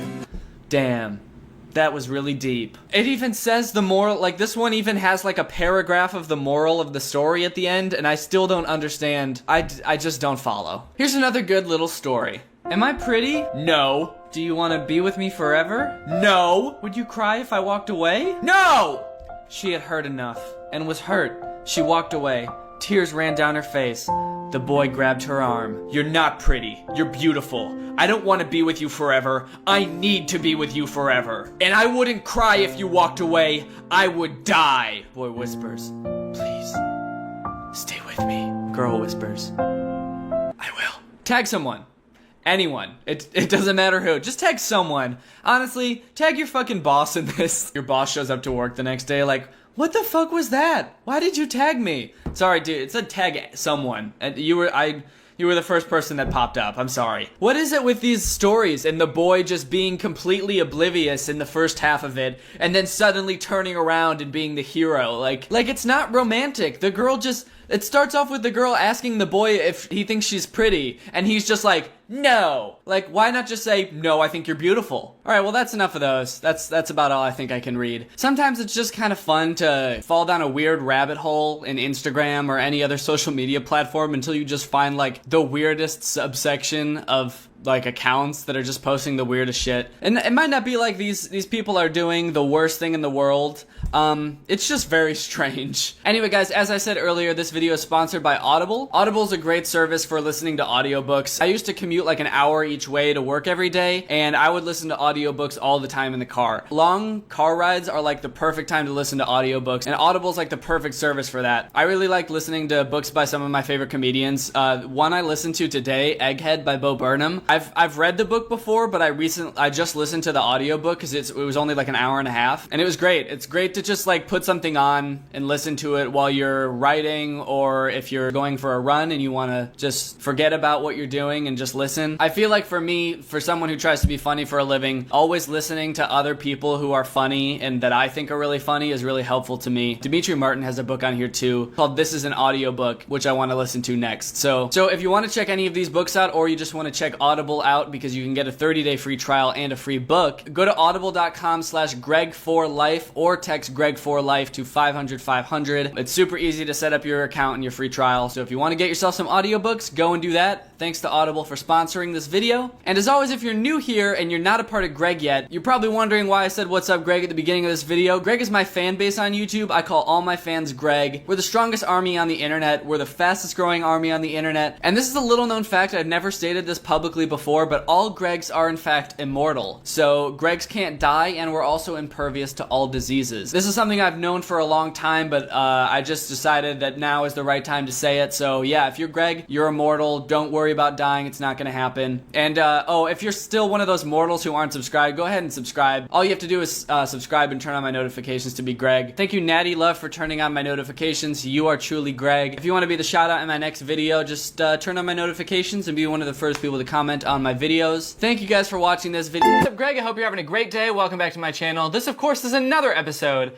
of The Shelf Is Still Gone. I know that the shelf is still gone. It's still on the floor. It just randomly fell off the wall like a week ago. And I know what you're probably thinking. You're probably thinking, Danny, why don't you clean it up? Why don't you just put that shelf back up on the wall? But what you don't understand is I don't know how. I don't know how, because I made a bunch of holes in the wall when it fell, and I don't know how to fix that. So I think it's just gonna stay like that. I kind of like it. It's kind of a vibe. So there's these dudes, Riztar and Faraz, on TikTok, and they've been, over the past like year, been making these TikToks where they pretend to be the Joker. Now I wanna show you some of those TikToks, but you gotta promise me that when I show you them, you're not gonna click off the video, okay? Because I know it's gonna make you pretty uncomfortable at first, like mentally uncomfortable, and also probably physically uncomfortable, because I get kind of itchy when I watch these. But I promise that it will get better. I mean, the whole video is going to be about this, but hopefully you'll get used to it. When I say they've been making TikToks as the Joker, you're probably wondering what I mean. So I'm just gonna show you a couple TikToks, and I think you'll ran away. Because they were prude. Just kidding. When he made the face before and everyone kneeled, was that like, were they gonna... Huh. Good for them. Well, I think I could go the rest of my entire life without seeing another Joker TikTok. I think they need to take it back to the drawing board, figure out exactly what the face does, because as of right now, I have no idea. But, with that being said, it's time to talk about our sponsor, Raycon. Greg, we've been seeing each other for a while now, and if this is gonna continue, then I want us to take things to the next level. So, I just gotta ask, will you check out the amazing sound quality on these Raycon earbuds? That's right, this is another video sponsored by Raycon, the company founded by Ray J for Ray J. And us too, for everyone. Let me tell you why I like Raycon. They don't cost too much, in fact, about half the price of other premium wireless earbuds. They sound amazing, they've got some pretty bump and bass, which is great for when you're lifting weights, trying to get pumped the F up. And they're small, the carrying case is is yay big. The earbuds are even smaller. They just look like cool little high-tech doodads in your ears, so you can take them with you anywhere. They're perfect for working from home, going for walks, going for runs, exercising. I wear them most when I'm working out, which these days, since the gym is closed, consists of doing push-ups and pull-ups in my basement. These little doodads I have here are the E25s, which are their best model yet. These little bad boys boast 6 hours of playtime, seamless Bluetooth pairing, more bass,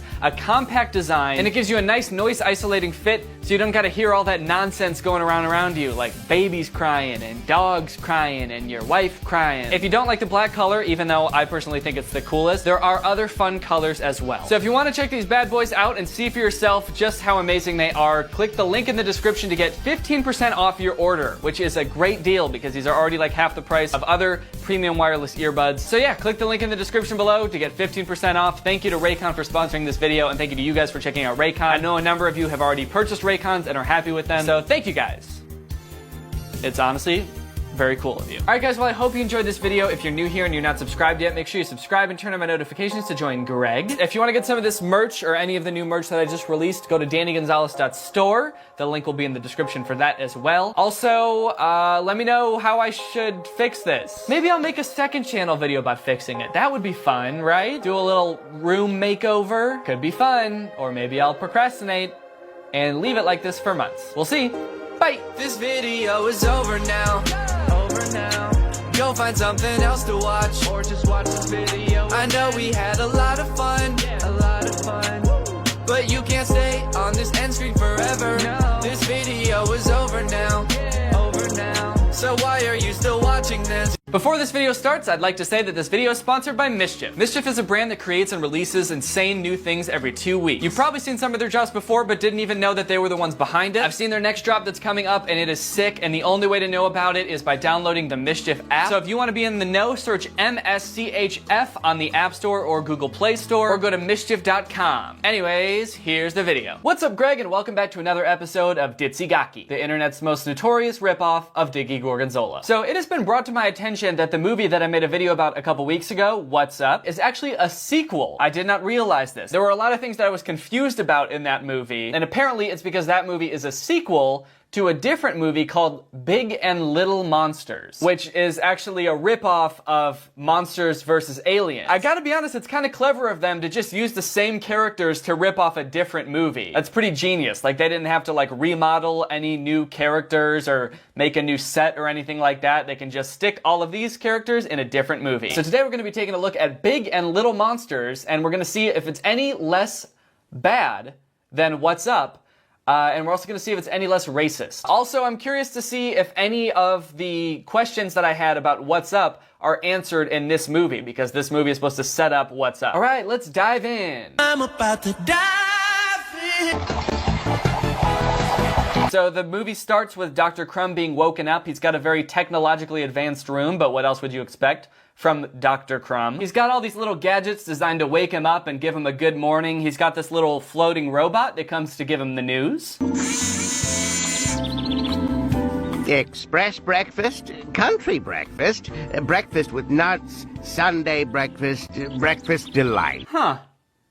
Interesting. What a weird-ass menu. This thing is not intuitive at all. Yeah, that's right. We're getting real nitpicky right off the bat. This menu, it doesn't make any sense. Like, why not just write the names of all the breakfast items? Why do they have to have pictures of the sun that are supposed to somehow tell you what you're getting for breakfast? I mean, these icons barely even tell you what each breakfast is. Like the first one, this is supposed to be express breakfast, but it's just a picture of the sun, and I guess he's like going fast. He's just a fast sun. So I guess maybe you could infer that that's supposed to mean express breakfast, but that still doesn't tell you what express breakfast is. Like, what is in the meal? It's just a fast sun. Also, what the heck is breakfast delight? The last one. Breakfast delight. I think I can picture kind of what each one of these would be, except for breakfast delight, and the picture doesn't help at all because it's just a picture of a clown. It's just a regular meal like any other one of these meals, but like a clown serves it. Just a clown bringing you out a regular-ass omelet.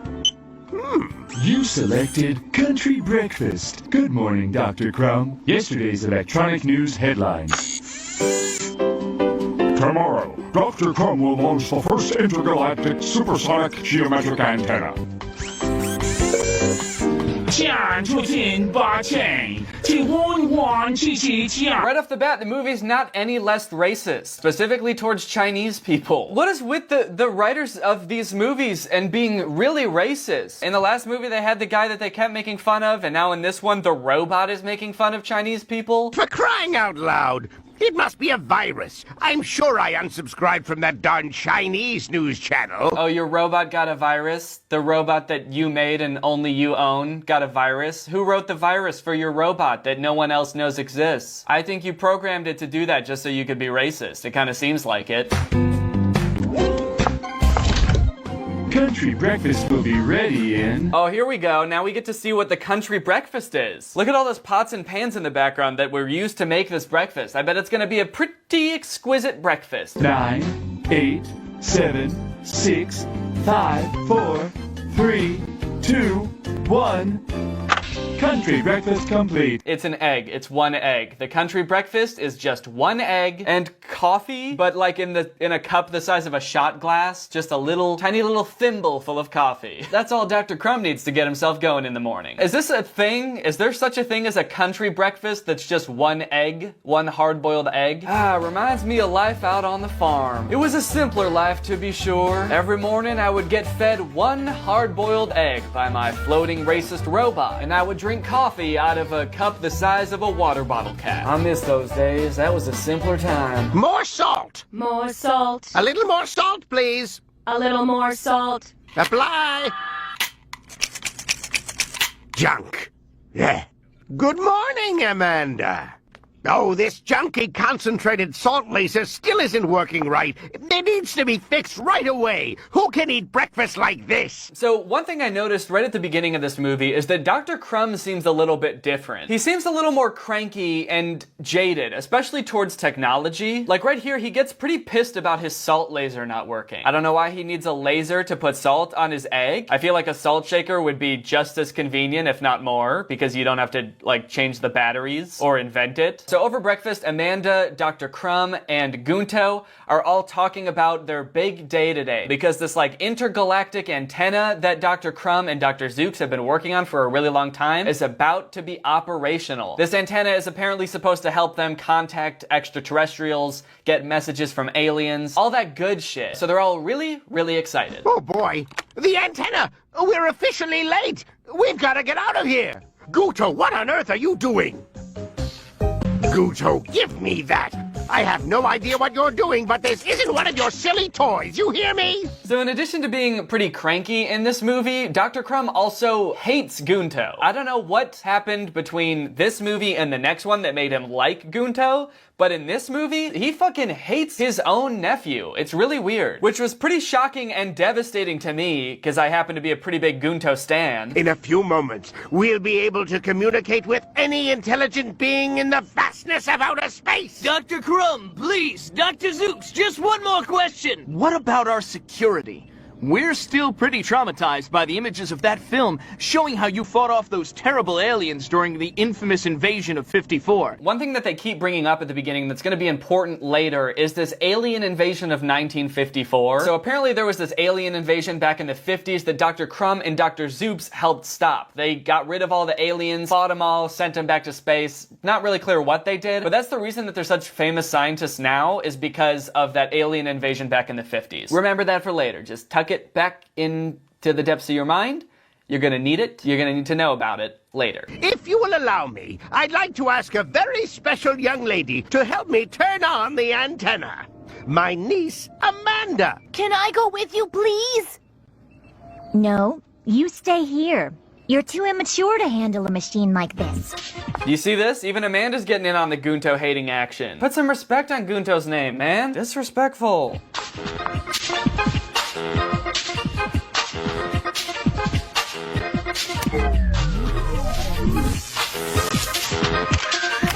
Wow, yeah, looks like it really took a lot of maturity to turn that machine on. Way to go, Amanda, you're so smart and mature. If only Gunto could have flipped that switch. Why they gotta do my boy Gunto like this? After this press conference, Gunto's walking around all sad because nobody let him turn on the machine. And while he's walking around, this meteorite comes from outer space and crashes like right at his feet. Just a quick side note, I feel like if something of that size really came that fast and crashed into Earth, it would probably have killed Gunto. I'm glad it didn't. I'm just saying, like, physics-wise, I'm pretty sure it would have rocked as shit. If there's any scientists watching this and want to confirm that, let me know. But it was literally burning up on its way to Earth, so I'm pretty sure that Gunto should be dead.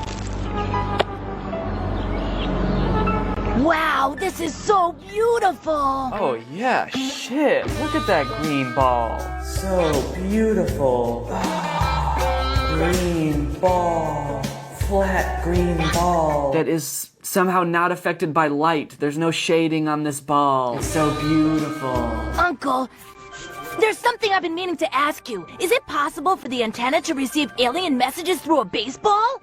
No, Guto. You already saw. So you might have thought that the animation in What's Up was bad, but get ready because it seems like there are a lot of issues that they had worked out in What's Up that they were still having in this movie. For example, in this movie, there's a lot of scenes where certain characters' hair and clothes will just start vibrating for no reason. Like in this scene, Dr. Crumb's hair is just going brrrr. Why is it doing that? What's up with that? You know, maybe it's because he's so goddamn smart. Ever think of that? His brain is doing fucking front flips in his head. He's so smart that his brain just gets bored sometimes with regular life, and it's just gotta do extreme sports in his head, and it's making his hair go. It's time to go to sleep. Still plenty of awkward pauses in this movie, though. There was no effort to change that. I mean, I guess this movie came before that, so it makes sense that there would still be so many awkward pauses. Starting to think that this was more of an artistic choice than a mistake. That moment when you're putting your brother to sleep and you've already tucked him in. It's time for bed. New message. It's a message! It's a message! Oh shit! The intergalactic antenna is getting a message. Our boys Dr. Zooks and Dr. Crumb are over the moon. They're getting their first message from aliens, so let's check it out and see what it says. Salt, sugar, mutation, danger, salty junk food, hurry, salt, repeat, no sugar. Is there a defect? What a strange message! I can't stand machines. I hate them. What a bunch of hunks of junk. If only one of them would work right. Yo, holy shit, dude, calm down. So mad immediately about a machine not working. What a bunch of hunks of junk. One that you built, by the way. So if it's not working, it's probably your fault, right? Because you didn't build it right. I gotta be honest, guys. Dr. Crumb, he's different in this movie. Dr. Crumb hits different in this movie, dude. He's a little bit wild. He's kind of off his rocker. He's a cranky little man. Imagine getting your first message from outer space. You get a message from aliens on an antenna that you built, and it doesn't make sense at first, and your first reaction is just like, what the fuck, I hate science! I hate machines! Fuck technology! I hate electricity! I'm going to go live in the woods! I'm gonna live with the squirrels forever! I swear, dude, Dr. Crumb is like one tiny little glitch away from going Amish. He's gonna go full Amish. And what do we have here? It's a piece of the baseball I saw hit the antenna. That's what I was trying to ask you about at dinner. Remember? I thought it could be a message from space. Uh-oh, it looks like whatever was in that green ball, remember the sexy hot green ball from earlier? Whatever was in it, it looks like it escaped, because it's in pieces on the floor. What do you mean it hit the antenna? But when? Yeah, look at that. Look at her hair. It's doing that thing that Dr. Crumb's hair was doing. Just, what's going on there? She looks like she's gonna fly away. What was that? A weird sound? I gotta go! Oh my goodness, that can't be what I think it is.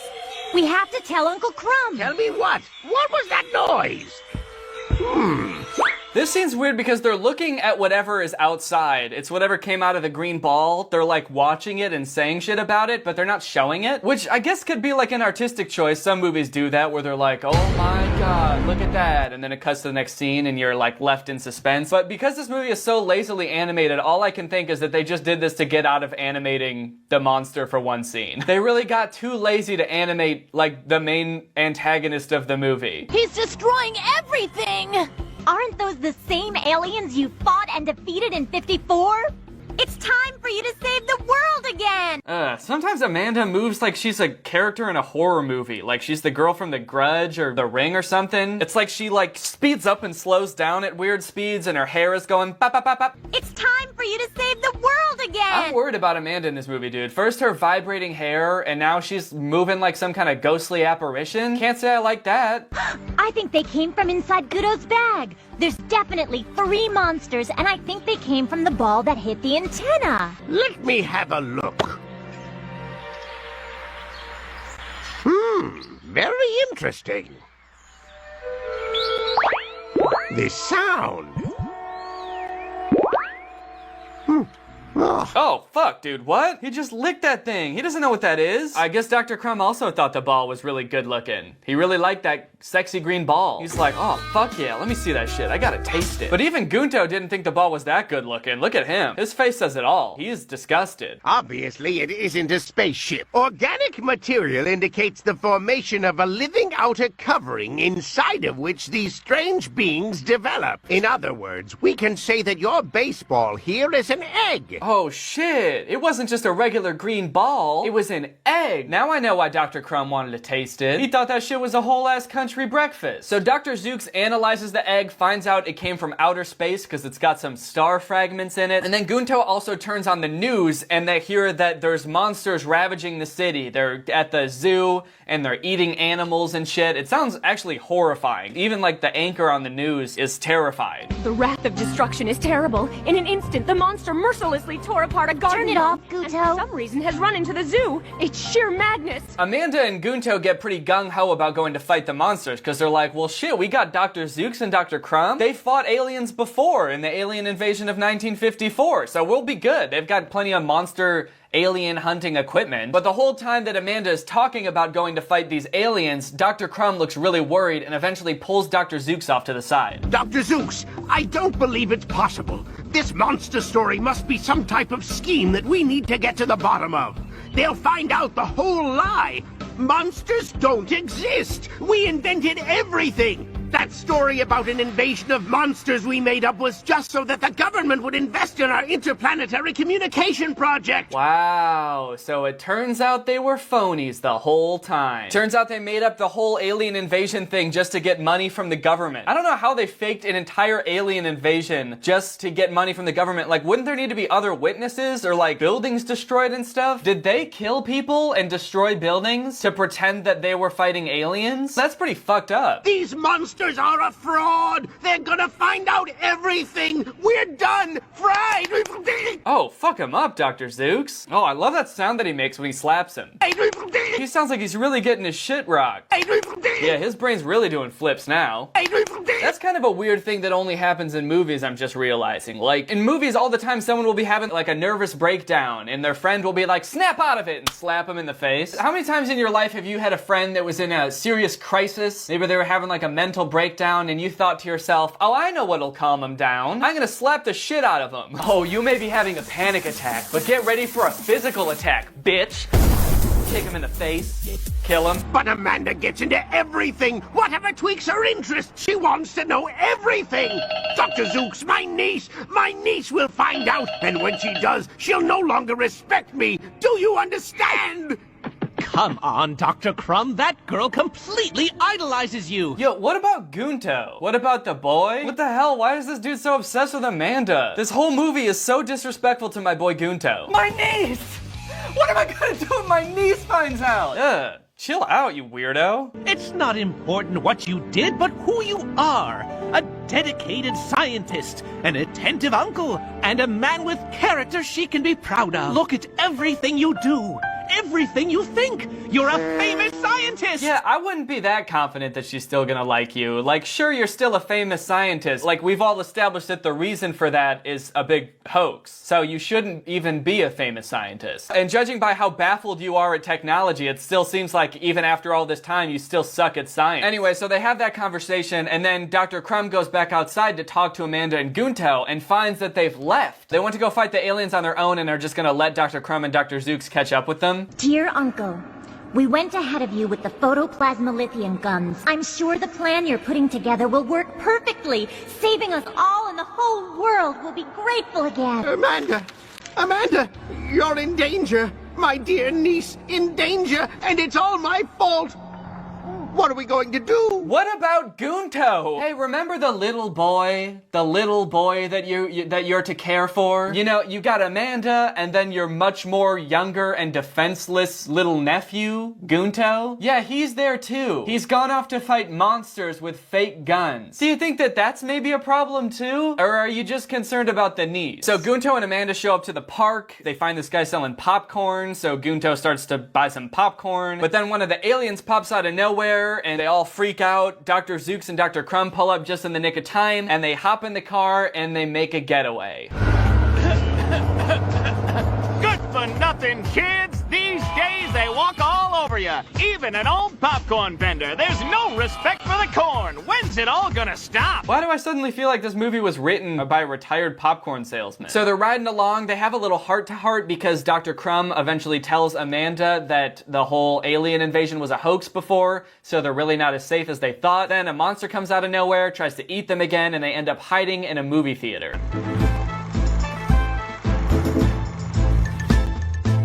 Do you think those monsters are gone?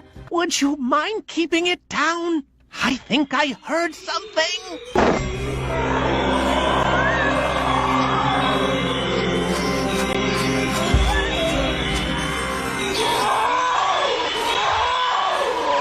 How did that work? I guess the salt shrank the monster. But like, how did the salt come out of the salt shaker like that? Like, Gunto shook it up and popped it open and the salt just came shooting out. Hey, animators, you know that salt isn't soda, right? You know that that's not how salt works? You can't just shake up a thing of salt and let it spray like that. That's not how it works. Also, low-key kind of disturbed about how pained the monster sounded as it was being salted. Like, that is some seriously haunting shit. It really seems like it's experiencing the most pain it's ever felt.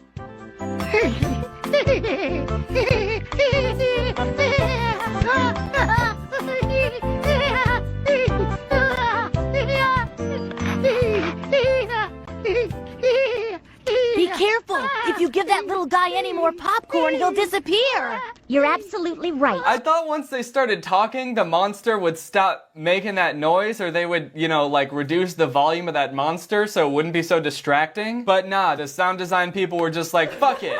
Monster giggling through the whole scene. Good luck trying to pay attention to the dialogue now, bitch. So they've caught one monster, but there's still two more. But Dr. Crumb doesn't want them to go out and try to catch more monsters because he thinks it's not safe, so he grounds them. But Amanda and Gunto decide to sneak out, and now that they know that salt makes the monster shrink, they decide to bring a bunch of little packets of nuts, like tiny little bags of nuts. They bring them along to try to fight the monsters. Now,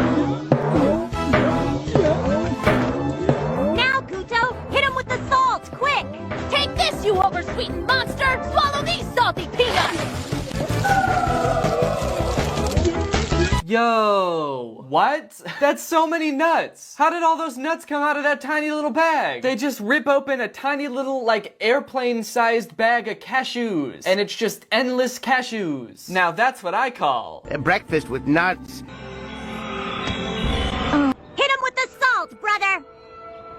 Yeah. Look, I think it's the monster's pet. We come in peace. Okay, so then these other aliens show up, and they're little aliens, and they tell Amanda and Gunto that apparently these big monster aliens that are running around are their pets. They're aliens from another planet, and they had these pets in little eggs, and they were flying by, and they accidentally dropped one down to Earth. So now they're gonna help Amanda and Gunto track down the monsters and feed them salt, which will help shrink them, and then they can take them back to their planet. But they also say that the opposite of salt is sugar. If the monsters get sugar, that's gonna be bad, and they'll get bigger and stronger. So they can't let them get any sugar. Oh, I want that one right there. Double chocolate delight.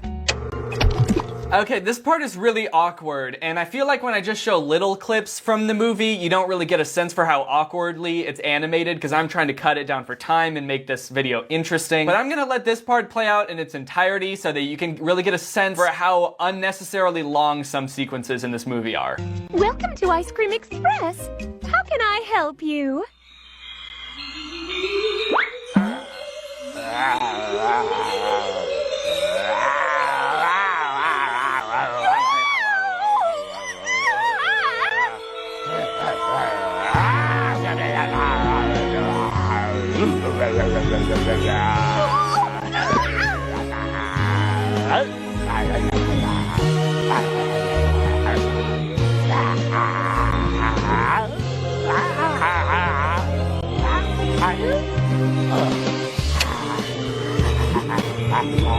Oh no, he got the ice cream. He got sweets. That's bad. Also, did they run out of time to model background characters? Because this person in the background is clearly Gunto, but just in the shadows so you can't see him. That's very clearly the silhouette of Gunto. But they really thought we wouldn't notice, huh? Actually, honestly, maybe it is Gunto. Everyone's disrespecting him so much in this movie, I wouldn't be surprised if he was just like, you know what, I'm gonna fuck off and just go eat ice cream by myself. At this point, I can believe it. I think Gunto needs a break from his really mean family. Anyway, eventually they catch all the monsters, and just like in What's Up, they've caught all the monsters and the day is saved. You know, now that I think about it, like even the plot is the same. There's 3 monsters that get loose and they have to go find them. So what did they change? What is different about these movies? Thank you for all your help. Yes, we thought for sure we'd lost them forever. We sent an SOS emergency message to advise you not to feed them anything sweet. So that was your message, not a defect. Then the antenna works. It really works. Did you hear that? Oh, so the message they got at the beginning was right. Wow, what a poorly worded message. How are they supposed to make any sense of that? It seemed like a really critical thing that they understood very clearly what was going on. But instead they were just like, Lost sugar! Junk food! Danger! Sugar danger! really helpful, aliens. Good job. Anyway, that's the end of the movie. In conclusion, did we learn anything new about the universe of What's Up and Big Little Monsters? Actually, yeah, I think I did. Well, no, I guess I didn't. I didn't learn anything that I wanted to know the answer to, but I did learn things that I didn't think needed a different answer. Like in What's Up, I just assumed that Dr. Crumb and Dr. Zooks were good scientists, and that's why they had all of the cool stuff and the great technology. But from this movie, it kind of seems like everything that they have, they either fake or got it from aliens as a gift. So that's a thing that I didn't think was gonna change in this movie, but did. Well, that's the movie. I should mention that I have some new merch available on my merch store. There's a nice yellow Greg hoodie, and then there's like a light blue and a coral Greg t-shirt. Some nice summer options for you. All right, well, with all that out of the way, guys, now it's time to talk about our sponsor, Mischief. Mischief is a really cool brand. I've been seeing their drops for a while now, and honestly, they do some really impressive stuff. They release something crazy every 2 weeks, and they'll range from like viral digital experiences to weird luxury items. The most recent one that you might have heard about is their collaboration with Mr. Beast. It was called Finger on the App. It was basically a competition amongst millions of people. Anyone could download the app, and it was a competition to see who could keep their finger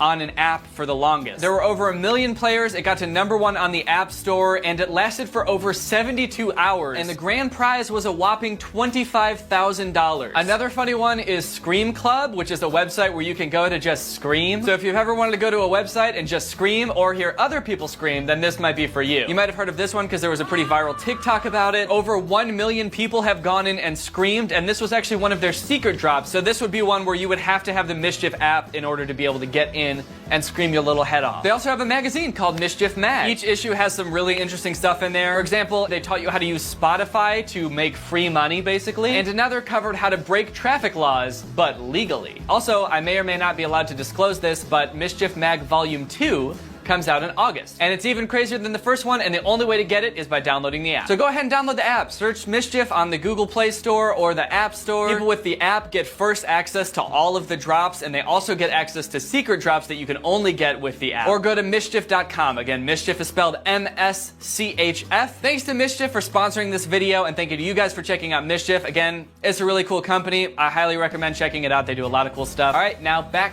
to the rest of the video. All right, well, that's it for this video. Thank you guys for watching. I hope you enjoyed it. If you're new here and you're not subscribed yet, make sure you subscribe and turn on my notifications to join Greg. Greg's what I call my subscribers, but more importantly, guys, we're a family. We're all blood related. We all came out of the same mommy, and we're one big happy family, and we're the strongest army on the internet, and please don't look that up. All right, I'll see you guys next time. Bye. This video is over now. Over now.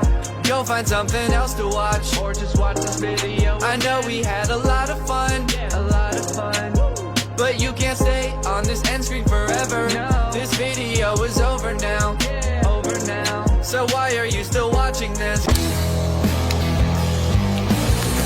Hello everybody and welcome back. We are doing another subreddit video today. I'm very excited to check out the subreddit and see what the community's been up to. See what this beautiful community that I've fostered has been conjuring up the past couple weeks. So let's hop into it. Let's go top of the month. Alpha male YouTube hates Danny. So this is a picture of a video from 5 years ago when Laura did my makeup, and that's a clown. And then here's a man who has also a design on his face, but his is tattooed on. They could have picked so many manly men that didn't also have paint on their face. So I'm a clown and he's a man because I'm wearing makeup and he is not. I assume that's what it means. It's only 30 seconds long, it looks like. What are they gonna say about me? Are they gonna make me sad? We'll go search it up. All right, let's check it out, man.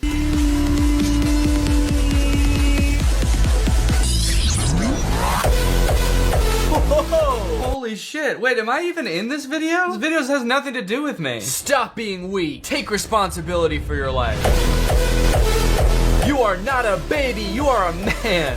Fight for your goals. Nothing worthy is given free. I'm sorry, what the fuck did that video have to do with me? That video was not about me at all. The thing is, on rare occasion, videos like this do, like, make a point. Like, hey, take some responsibility in your life. Obviously, there's forces outside everybody's control that you can't. But, you know, it is your life. Don't let others control it. Like, sure, yeah, be your own person. Think for yourself. That's great. But just, it's not really about what you say sometimes. It's about how you say it. Granted, a lot of these channels are super toxic. I'm not trying to say like I agree with all of these channels, but like, you know, if being masculine is important to you, do that. Just don't be an asshole. You can be masculine without being a dick. I do think it's kind of funny that they say it is your life, don't let others control it, right after it showed someone who's clearly in the military. Y'all know what being in the military is, right? You don't just get to like do whatever you want. That's not, they don't just like send you off and are like, we trust you. Go ahead. You get the job done. Whatever job you want, get it done. Be a man. Don't let others control you. Join the Navy. This clip for one of the beta males they use is like a guy getting emotional over a trailer for Star Wars. I've always thought that was so fucked up to make fun of people for getting like emotional over a franchise that's really important to them. This video is just as corny as crying about Star Wars. How could someone possibly call Danny soy when he literally has the endorsement of the Liver King? That's a good point, dude. Are you a primal? I didn't think so. They should have man here and then king here. This should say liver prince. These AI boyfriends are getting out of control. What are your thoughts on Danny Gonzalez? I think Danny Gonzalez is a great singer and songwriter. Wow, how kind of him to say. Yes, that is his name. He was born in New York City, but moved to Los Angeles when he was very young. No, he didn't. Yes, he did. Wow, doubling down. His real name is Peter Gene Hernandez, but he goes by Danny. OMG, I never knew that. I slowly thrust? It's okay, I didn't know that until a few years ago when I started listening to his music. Wait, what the fuck is going on here? You know what, I'll agree with the original statement of this post. These AI bots are getting out of control. Yeah, let me just tell you like an incorrect fact, and then slowly thrust, and then like gaslight you about the thing I just told you. Does the AI bot just like make this shit up, or are they getting this information from somewhere? Like, is he confused, or is he just lying? I should do a video where I talk to more AI bots. I slowly thrust. Oh, they were getting their point across. Yeah, his name's actually Peter Gene Hernandez. That actually is his name. Don't believe me? Yeah, it's alright you didn't know that. I didn't know either until I started listening to his music, so. Okay, we got me having a lot of fun with my main and second channel videos. Meanwhile, my subreddit videos are drowning, and then Underwater Dead is my gaming channel. Yeah, I mean, yeah, I don't really post there anymore. I mean, it was fun to do for a while, but I'm just like not really a gamer. And that was also like super time consuming. It was just like a ton of time to devote to something I wasn't like super into. It was fun. Like, I liked live streaming. Maybe someday I'll live stream and not game. Like, you know, I could do videos like this, like reaction stuff on live and then cut it down for second channel videos. That could be kind of cool. I miss his GTA series. I'm so sad he didn't keep up with that. It was thoroughly enjoyable. I guess it's nice that people liked watching those, but I'm like really bad at every video game. Oh, we got an ad in here. Let's see. What kind of bad mobile ad do we have today?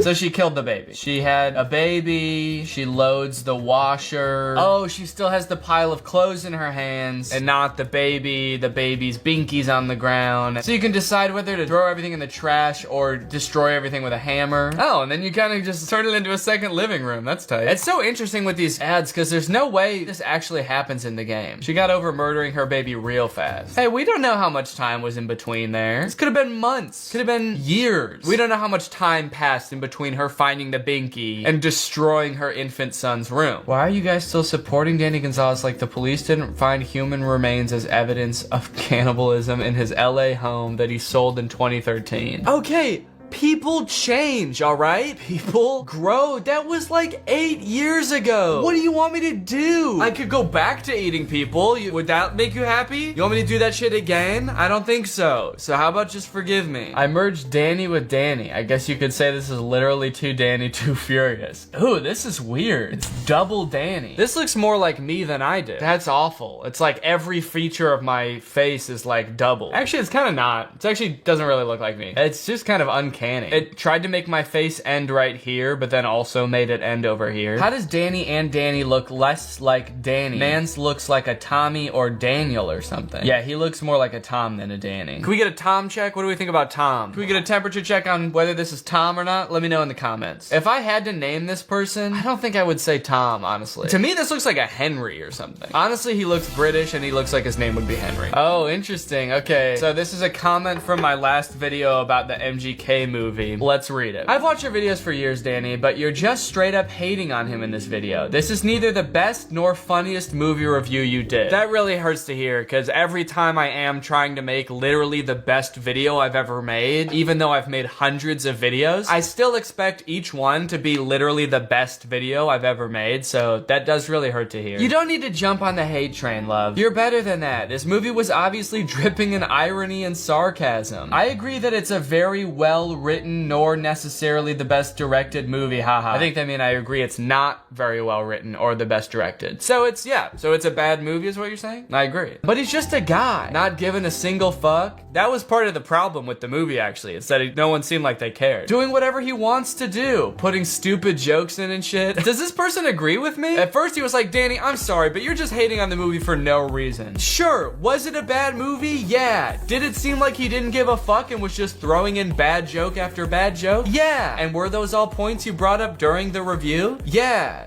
So,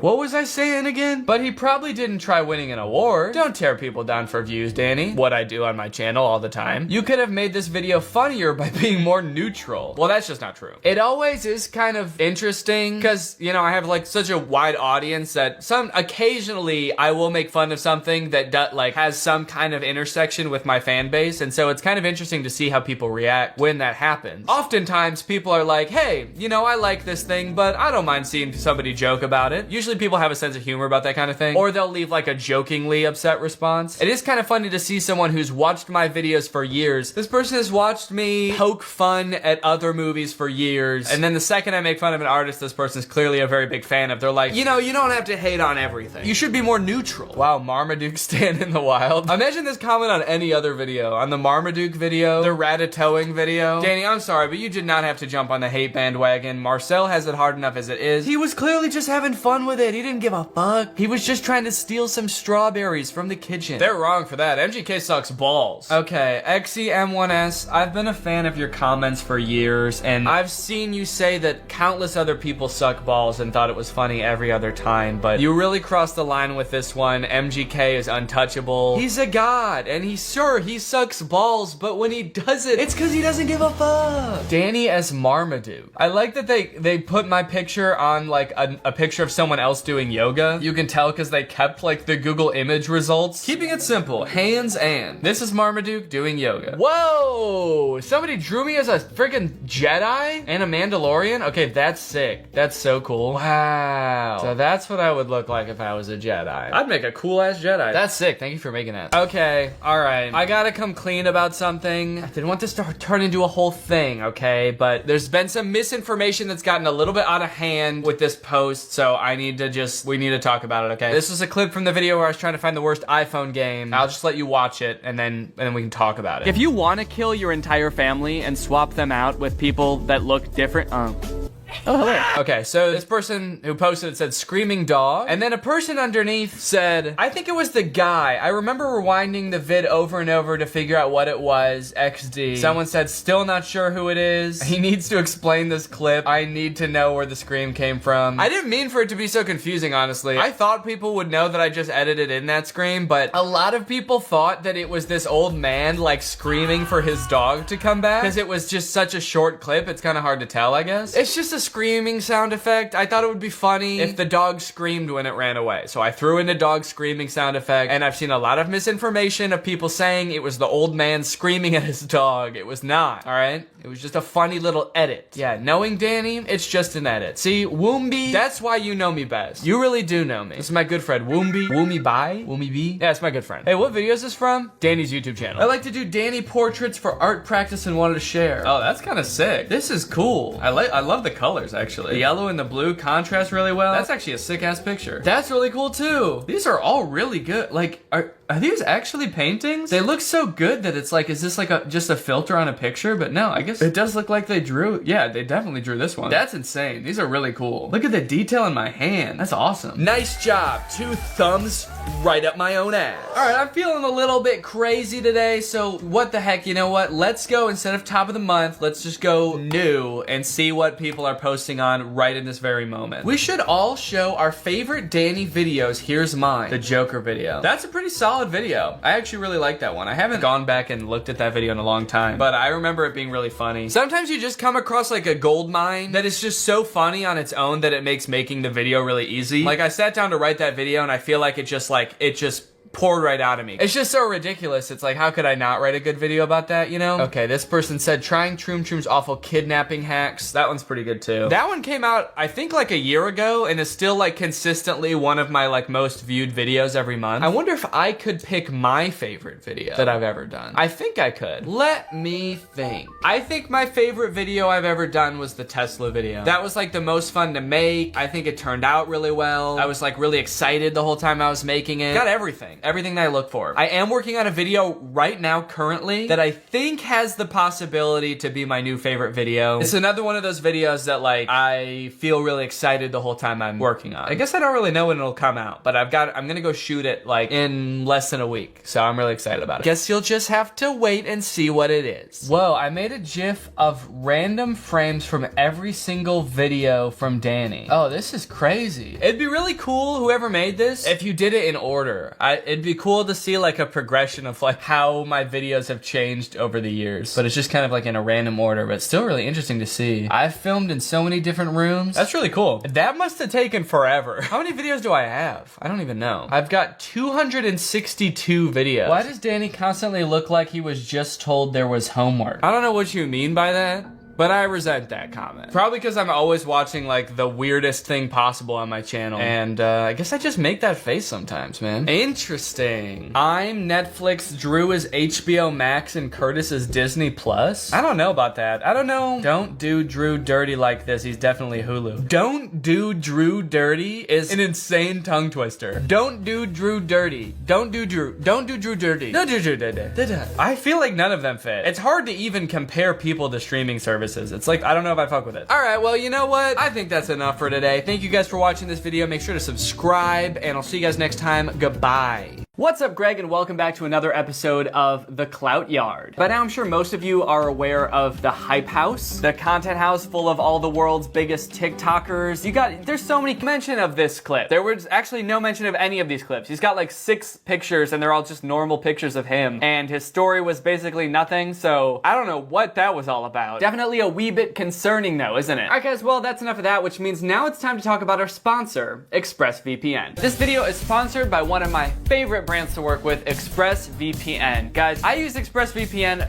pretty much every day. I've got it on my laptop that I'm reading these lines off of. I've got it on my phone. I've got it on my desktop computer. And I use it for a variety of things. First off, a VPN can help protect your information when you're online. This is like if you're out in public, ExpressVPN encrypts your data. So if you're on like a public Wi-Fi, it makes it a lot harder for hackers to snoop on your information. It also helps to keep you anonymous online, so like even your own internet service provider or online advertisers can't track you. So the privacy and security features are great. I used to use these a lot when I would go to like coffee shops to get work done during the day. ExpressVPN is also great for unblocking content that might not be available in your area. For example, if there's like a YouTube video or an app or a show that's not available in your country, if you connect to ExpressVPN and switch to a server location where the thing that you're trying to get is available, then basically like Netflix or whoever will think that you're in that location and they'll let you view it. For example, if you live in the US, Lord of the Rings isn't available on Netflix for you, but if you switch over to Canadian Netflix, it is. ExpressVPN is really easy to use. There's basically no technical knowledge required. You literally just install it,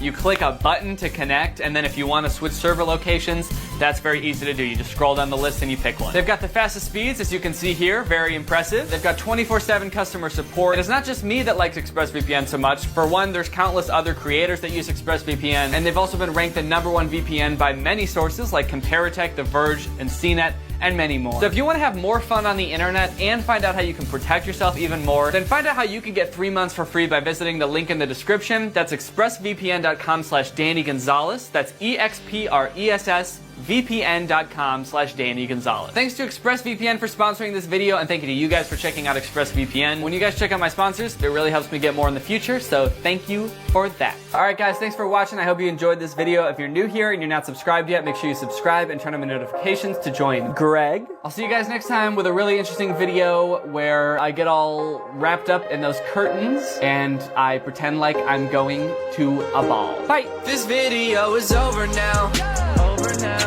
Go find something else to watch, or just watch this video. I know we had a lot of fun, but you can't stay on this end screen forever. No. This video is over now, so why are you still watching this? What's up, Greg? It's me, Danny, back with another episode of These Is Some Bad Commercials. So the other day I was at dinner at Outback Steakhouse, and out of the corner of my eye, I saw this commercial. It's for a product called the Tack Light. As the commercial went on, I slowly drifted off and just could not stop watching this commercial. It was just so weird that I wrote it down in my phone so I could remember what it was called and go back and watch it later. And I did go back and watch it later to see if it was actually as weird as I thought it was when I was at dinner, and it is. The Tack Light is part of all those as seen on TV products. I think they're all marketed by the same company because all the commercials have the same vibe. You've probably seen a million of them before, but all of the commercials are just so bad. I think they're all catering to very old people. You can kind of tell by the commercials. And so the marketing is just seems really out of touch and sort of predatory because it seems to advertise features that couldn't possibly be true. So a lot of you know this, but I have a Patreon, and through my Patreon I have a Discord server. It's basically a group chat full of a bunch of other Gregs, and so I sent this commercial to them. A couple people started sending me a bunch of other as seen on TV commercials. So today I thought it would be fun to just go through and just watch a few of them. So I want to start with the Tack Light. This is the original commercial that I saw at the Outback Steakhouse. Everybody has a flashlight. Everybody has a flashlight. If there's one thing that everybody has in the whole world, it's a flashlight. It's a weird way to try to relate to somebody at the beginning of a commercial. Hey, we've all got flashlights, right? We all have flashlights, right? It's also weird to try to market a flashlight when you admit that everybody already has flashlights, but I guess this flashlight's better, so. Everybody has a flashlight, but can your flashlight do this? Can your flashlight light up an entire house? It's perfect for those times when you're walking alone at night and you hear the strange noise and you have to shine your light really quickly and you're like, oh, it was just a whole house. I was scared of an entire house, but it's just a house, so I guess I'm fine. Or how about this?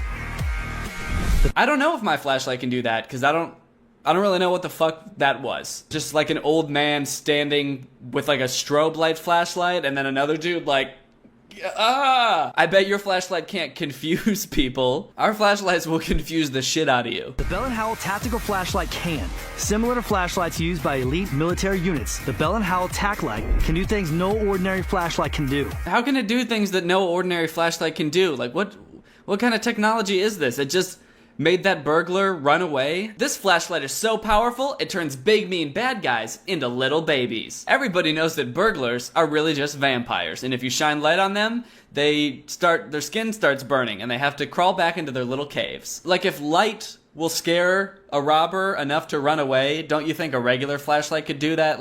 It's not gonna take a super powerful flashlight to be hey, I see you trying to break into my shit. It's so bright, it can be seen up to 2 nautical miles away. 2 nautical miles? Oh, that's sick. That doesn't seem totally excessive. I can't tell you how many times I've misplaced my keys in the dark and I'm searching around for them, and finally I'm oh, there they are.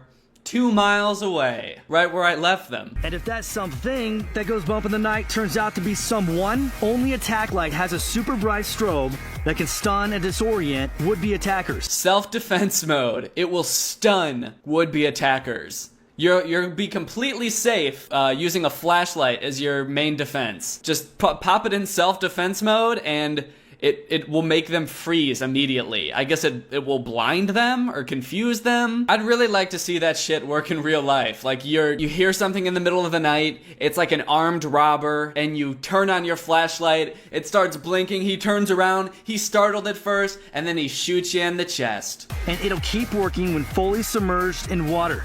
Even 212-degree boiling water. That's perfect. I also tend to lose things in boiling pots of water, so this is really great. I always get mixed up and I'll like put my phone in a boiling pot of water and pour pasta in my pocket when I meant to do it the other way around. So this is perfect for that. I can just stick the flashlight in the boiling pot of water and then I found my phone. I also cook pasta in the pitch dark. That's why I need the flashlight. Compact and lightweight, it goes where you go. So you can feel safe in dark places at night. Wait, hold on. You can't just shine that in people's eyes. You just showed how it will, like, blind a robber. And here's this friendly dude just walking alone, and this woman's like, who's there? And the dude's just like, whoa, hey, it's just me. Like, as his retinas are disintegrating. Please stop with the light. And there's never been a better choice for camping, fishing, or hunting. What else? 5 preset modes. It's made of high-grade aircraft aluminum. Guys, you know you can believe this commercial because a big, strong man is talking about it. He knows about tactical flashlights. He's big, strong, and a man. So if you can't trust this guy about flashlights, I mean, who can you trust? Nobody. You can't trust anybody. You can trust this guy, but no one else. So that was the original commercial. It's for the tack light. It was pretty strange, right? The thing that caught my eye was the self-defense mode. I was like, are they really trying to tell me that a flashlight can stop a burglar? For how long? Like, long enough for the police to get there? Like, how does that scene progress from what we saw in the commercial? Do they both just stand there until the police get there? Like, he's just flashing the light and the robber's just like, "Dah!" for like 15 minutes before the cops show up? Anyway, here's another as seen on TV commercial for something called the Fun Slides. Nowhere to run? Nowhere to ride? Now wherever there's carpet, blast off with Fun Slides, the amazing carpet skates that glide, slide, or ride. You decide. Okay, so this product actually does seem kind of cool. I guarantee if I was 12 years old, I would want these. My issue with this commercial is that the methods that it uses to make the product look more fun. Like kids doing tricks and shit on these carpet ramps and rails and shit. No, who has a carpet ramp in their house? Are they gonna show like a carpet half pipe next? It's only fun if you have those things, like sliding across the regular plain ground is not nearly as fun as those. More fun than socks on a polished wood floor, Fun Slides let you slide on carpet. But wait, there's more. Constructed of friction-defying super smooth plastic, secured by hook and loop straps, shock-free foam, and elastic. These commercials also have a tendency to describe the materials that these products are made out of as if it's like the perfect combination of things, when really it was just like, this thing is made out of plastic, and also it attaches to your foot, and then it's foam so your foot doesn't hurt on the thing. They use all these terms, like the flashlight used like aircraft grade aluminum, and this is like shock-free foam and smooth plastic. Yeah, I hope it's smooth. It's for sliding on the floor. What, like, it's gonna be rough plastic? Heel to toe, heel to toe. Just push off and away you go. Check the replay. Just push off and away you go. Oh yeah, check the replay, because that shit was cool. I bet you never seen anything like that. How he's sliding on the ground. He ran and then he slid. Face off with Fun Slides hockey. Dance like a maniac. Dance like a maniac. These kids are insane. Look how they're dancing in this weird dark room. These kids are maniacs. Lock these kids up. They need help. No matter what your size, anyone can fun slide. Okay, why are half of these feet like adult man shoes? Who are these products really for? They're trying to like subtly advertise to dads for some reason. I mean, you know, if I was a dad, I would be getting these immediately. I'd be dancing like a maniac in these things. Down the hall, around tables and chairs. Fun slide all over, but walk down the stairs. Yeah, fun slide anywhere, but walk down the stairs. Walk down the stairs. As a special bonus, we'll include our Fun Slides Tips and Tricks DVD that also features bonus footage of pro and semi-pro fun sliders getting extreme. Bonus footage of pro and semi-pro fun sliders? Are there leagues for fun sliding? What the fuck is a pro fun slider? What does it mean that these kids are pro? Are they sponsored? Yeah, man, I'm hoping to qualify for the Olympics this year for fun sliding. I'm semi-pro right now, but I'm hoping to go pro. Oh, you don't know what fun sliding is? It's pretty cool. I run on the floor and then I slide on the carpet. And it's all on carpet, so I never fall and hurt my little bottom. Alright, this next one's really good. If there's any dads out there watching this video, you guys are really gonna love this next product. Something to probably put on your next birthday wish list? It's called the Potty Putter. Oh no, you missed that putt again. You probably don't have enough time to practice. You can have more time to practice your putting with the Potty Putter, the amazing new toilet time golf game that lets you practice your putting on the potty. Okay, you know who this is marketed to, right? This is marketed to dudes who would do anything to get out of spending time with their wife and kids. Honey, why do you take an hour to shit every time you're in the bathroom? Well, babe, you know I gotta work on my putt. I gotta work on my golf game. I would much rather sit on the toilet and with my pants down, hunched over a tiny little game of golf than come outside and play with the family. That's why I haven't eaten dinner with you guys in 3 months. I've just been in the bathroom, just putting. I feel like this is something Paul Zimmer would really like. It's one of those like sort of tabletop games. Just aim and shoot the ball into the cup. Just think, all that extra practice every time you visit the job. All that extra practice. Yeah, I'm sure you're getting a lot of really good quality practice shooting the same hole 7 inches from the ball to the hole over and over again. I'm sure that that's really helpful and not totally just a way to avoid your family. Your Potty Putter is the perfect gift for the man on the go. He'll relax and think of you every time he practices putting. He'll think of you every time he poops. If this guy hates his wife that much, he probably thinks of her every time he poops anyway, to be honest. Look again how easy it is to practice your putting in the bathroom with the Potty Putter. Look again at how easy it is. As if you haven't seen it enough already. I like how it just tells you to look again. Hey, look at it! Did you stop looking at our commercial? Hey, look again. They're probably worried like the old dudes watching this have like fallen asleep halfway through the commercial, and so they're like, hey, look at it again. Look at it, we're still here with the golf thing. But wait, call now and we'll include the doorknob hangers warning everyone not to disturb you while you're practicing your putting. A doorknob hanger? Why would you need that? Do people usually barge in on you when you're pooping? But now they're going to stop because you're playing golf while you do it? I thought my husband was just pooping, so I was gonna barge in like I always do, but it looks like he's got his golf hanger up, so I guess I can't go in there. I better not disturb. You know how he gets about his golf game. Real angry about his golf game. Alright, here's a fun product. It's called the My Spy Birdhouse. Everybody loves to watch birds. No, they don't. Okay, can we stop starting these commercials with these blanket statements that aren't true? Everyone has a flashlight. Everybody loves to watch birds. No, they don't. I know what you're doing. You're trying to make people who do watch birds feel better about liking to watch birds. Don't try to make them feel better. Watching birds is weird, you creeps. But what happens when they disappear inside their house? They have birdie picnics. They eat worms. What happens when they go inside their house? I don't know. It's anyone's guess. They probably transform into lizards. There's really no documented evidence of what birds do when they're in their homes. Imagine if you could spy on the birds inside. Well, now you can with the My Spy Birdhouse. Oh, yeah, we're gonna spy on the birds. We're gonna find out exactly what the fuck they're hiding. And then at dawn, we strike. The see-through birdhouse that lets you spy inside without disturbing the birds. Just a general question, is it considered spying if they can see your big-ass face staring at them from 2 inches away? Wow, I can see everything. I can see everything. The birds, they hatch, life is beautiful, but then before you know it, they leave the nest and the parents die. It's the circle of life. Mother Nature is cruel and unforgiving, a cold-hearted bitch with no remorse. But the circle of life continues. Life, happiness, death, destruction, despair. I can see everything. It comes with an attachable two-way mirror so you can see in, but birds can't see out. Oh, good. So they actually can't see your big-ass face staring at them. Instead, they'll just see their own reflection. These are gonna be some vain-ass birds.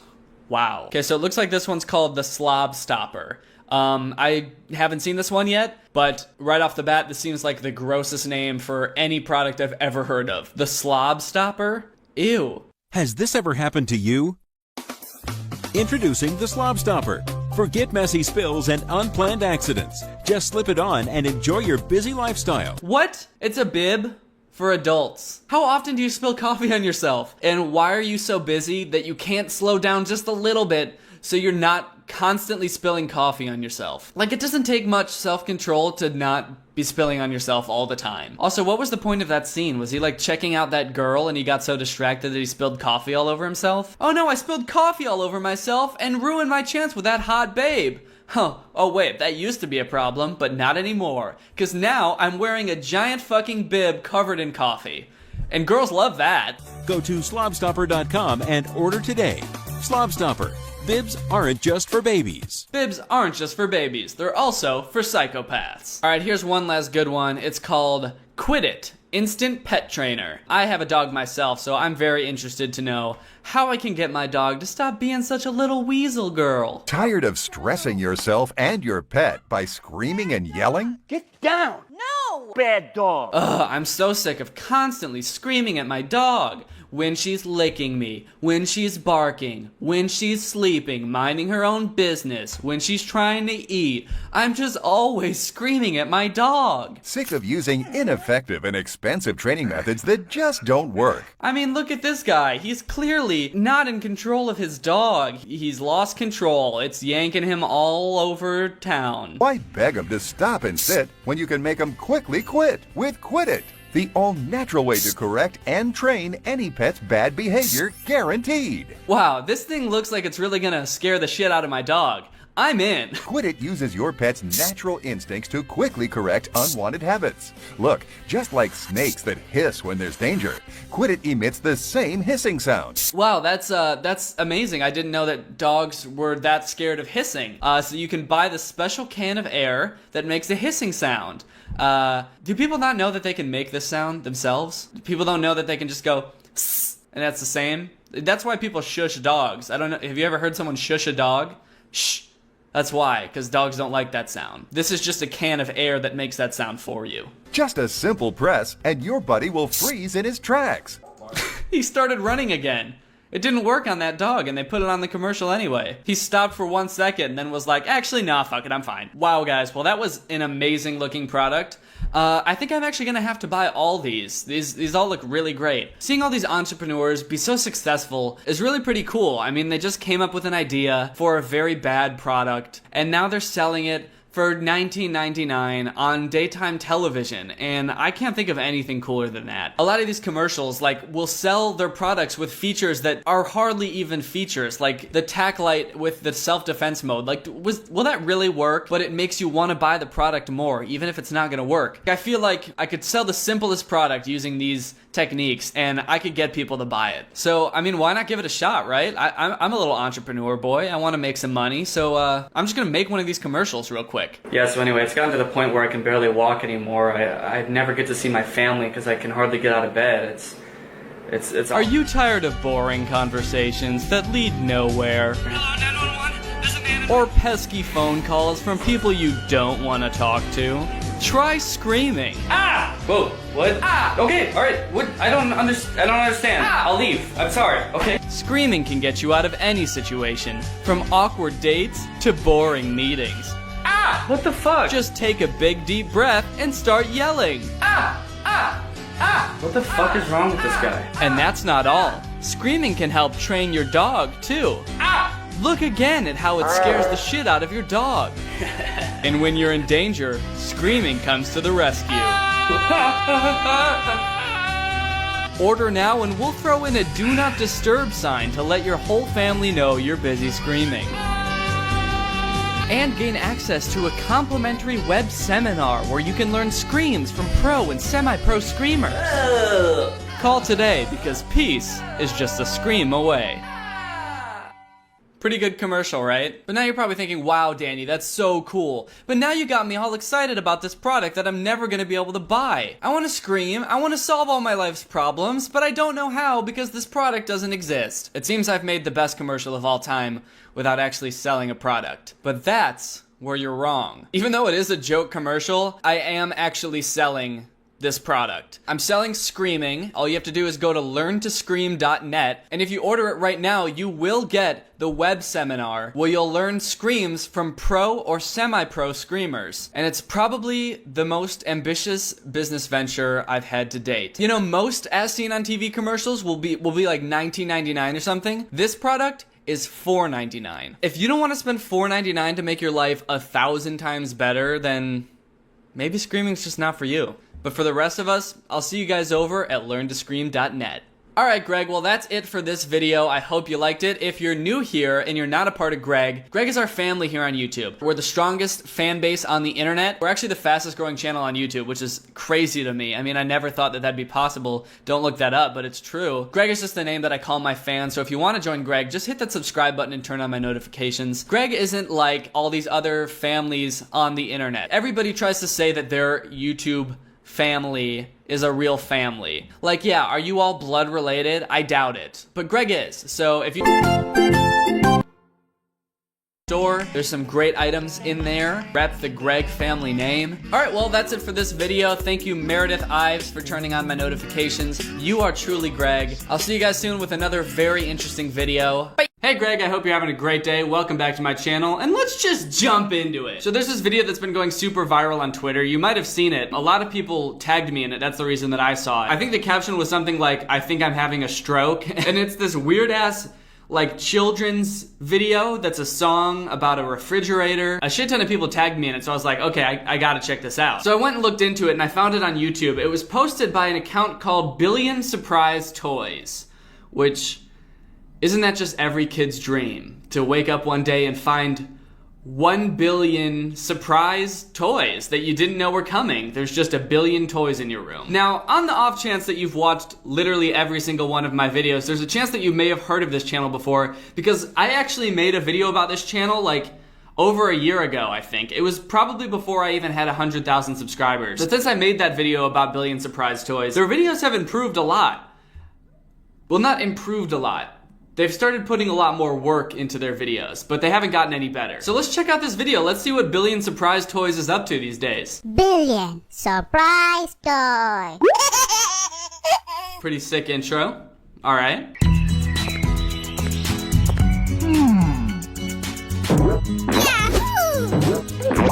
Okay, so there's a lot to unpack in these first few seconds. So the dad is getting home from, I guess, like a badminton game, and he finds his son playing ball with a refrigerator, and for some reason every time the son hits the ball he poops his pants. But the magic really doesn't start in this video until they start singing. Refrigerator, refrigerator. Yes, Papa. Do you have water? No, Papa. Chilling lights. No, Papa. Open your door. So the fridge is calling the dad Papa. So like, is this fridge related to these people? Is this the fridge's dad? I thought the dad was the little baby's dad, but maybe it's the fridge's dad? Maybe he's both their dads. Maybe the dad had an illegitimate child with a refrigerator? Either way, the dad really puts that fridge in his place. There's a lot that I don't like about this fridge, this animated fridge. I don't like that it has eyebrows. I definitely don't like that it has fingernails. Yep, your wife cooking you dinner is hilarious. Refrigerator, refrigerator, yes, Mommy. Do you have sauces? No, Mommy. Telling lies? No, Mommy. Open your door.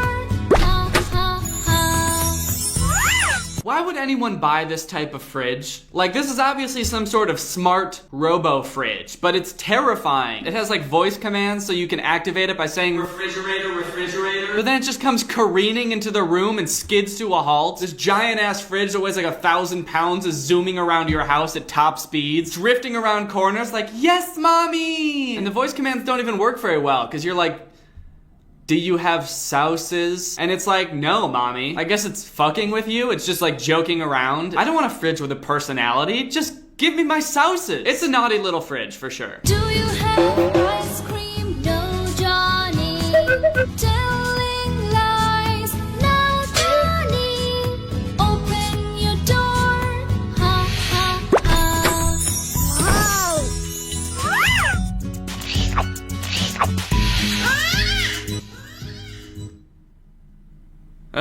was that? This robo-fridge is like malfunctioning. It was either trying to take the ice cream back or it was trying to like smack that kid. Give me that fucking ice cream! This fridge is not safe. Do you have chocolates? This is like a weird detail they added in. Why is it that every time anyone takes a step in this house, there's like dust clouds coming from their feet? Like they're giants walking around like sending shockwaves every time they take a step. Either that or it's just a dusty ass house. These people need to clean up. Do you have cupcake? No, darling. What I really want to know from this video is, why doesn't the fridge want anybody to have the food inside of it? What is it trying to hide? Oh, damn. Look at that kid's swag. Holy shit, wait, hold on. This kid has like a little saunter going on. He's confident. Refrigerator, refrigerator, yes, cheer.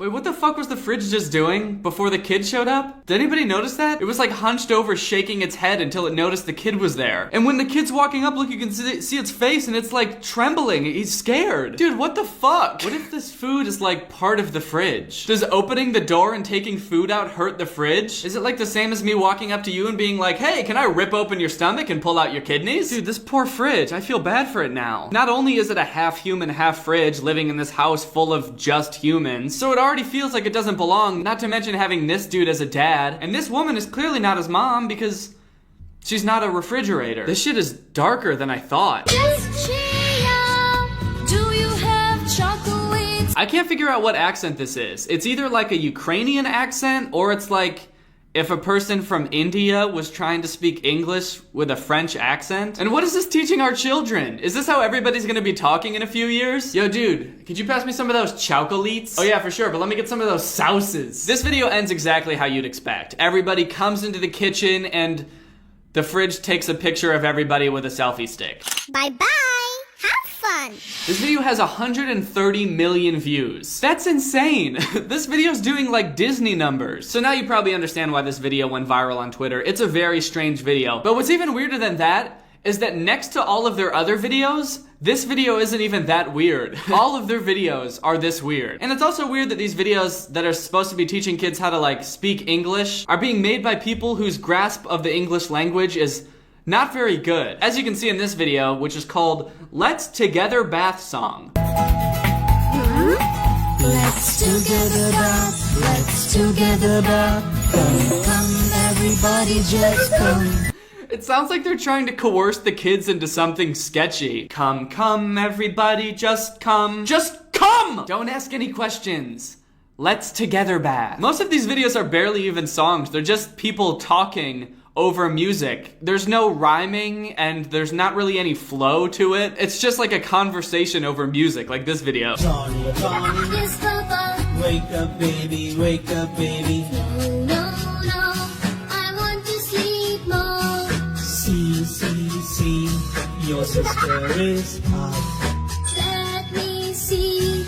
I'm gonna wake up now, Papa. I'm gonna wake up now, Papa. Okay, you may have noticed in their intro, there's two babies and then there's this weird ass ice cream cone with a face. Well, in this video, we get to meet him and learn all about what he does. Ice cream, ice cream. So many types of ice cream. Hello? Ice cream, ice cream.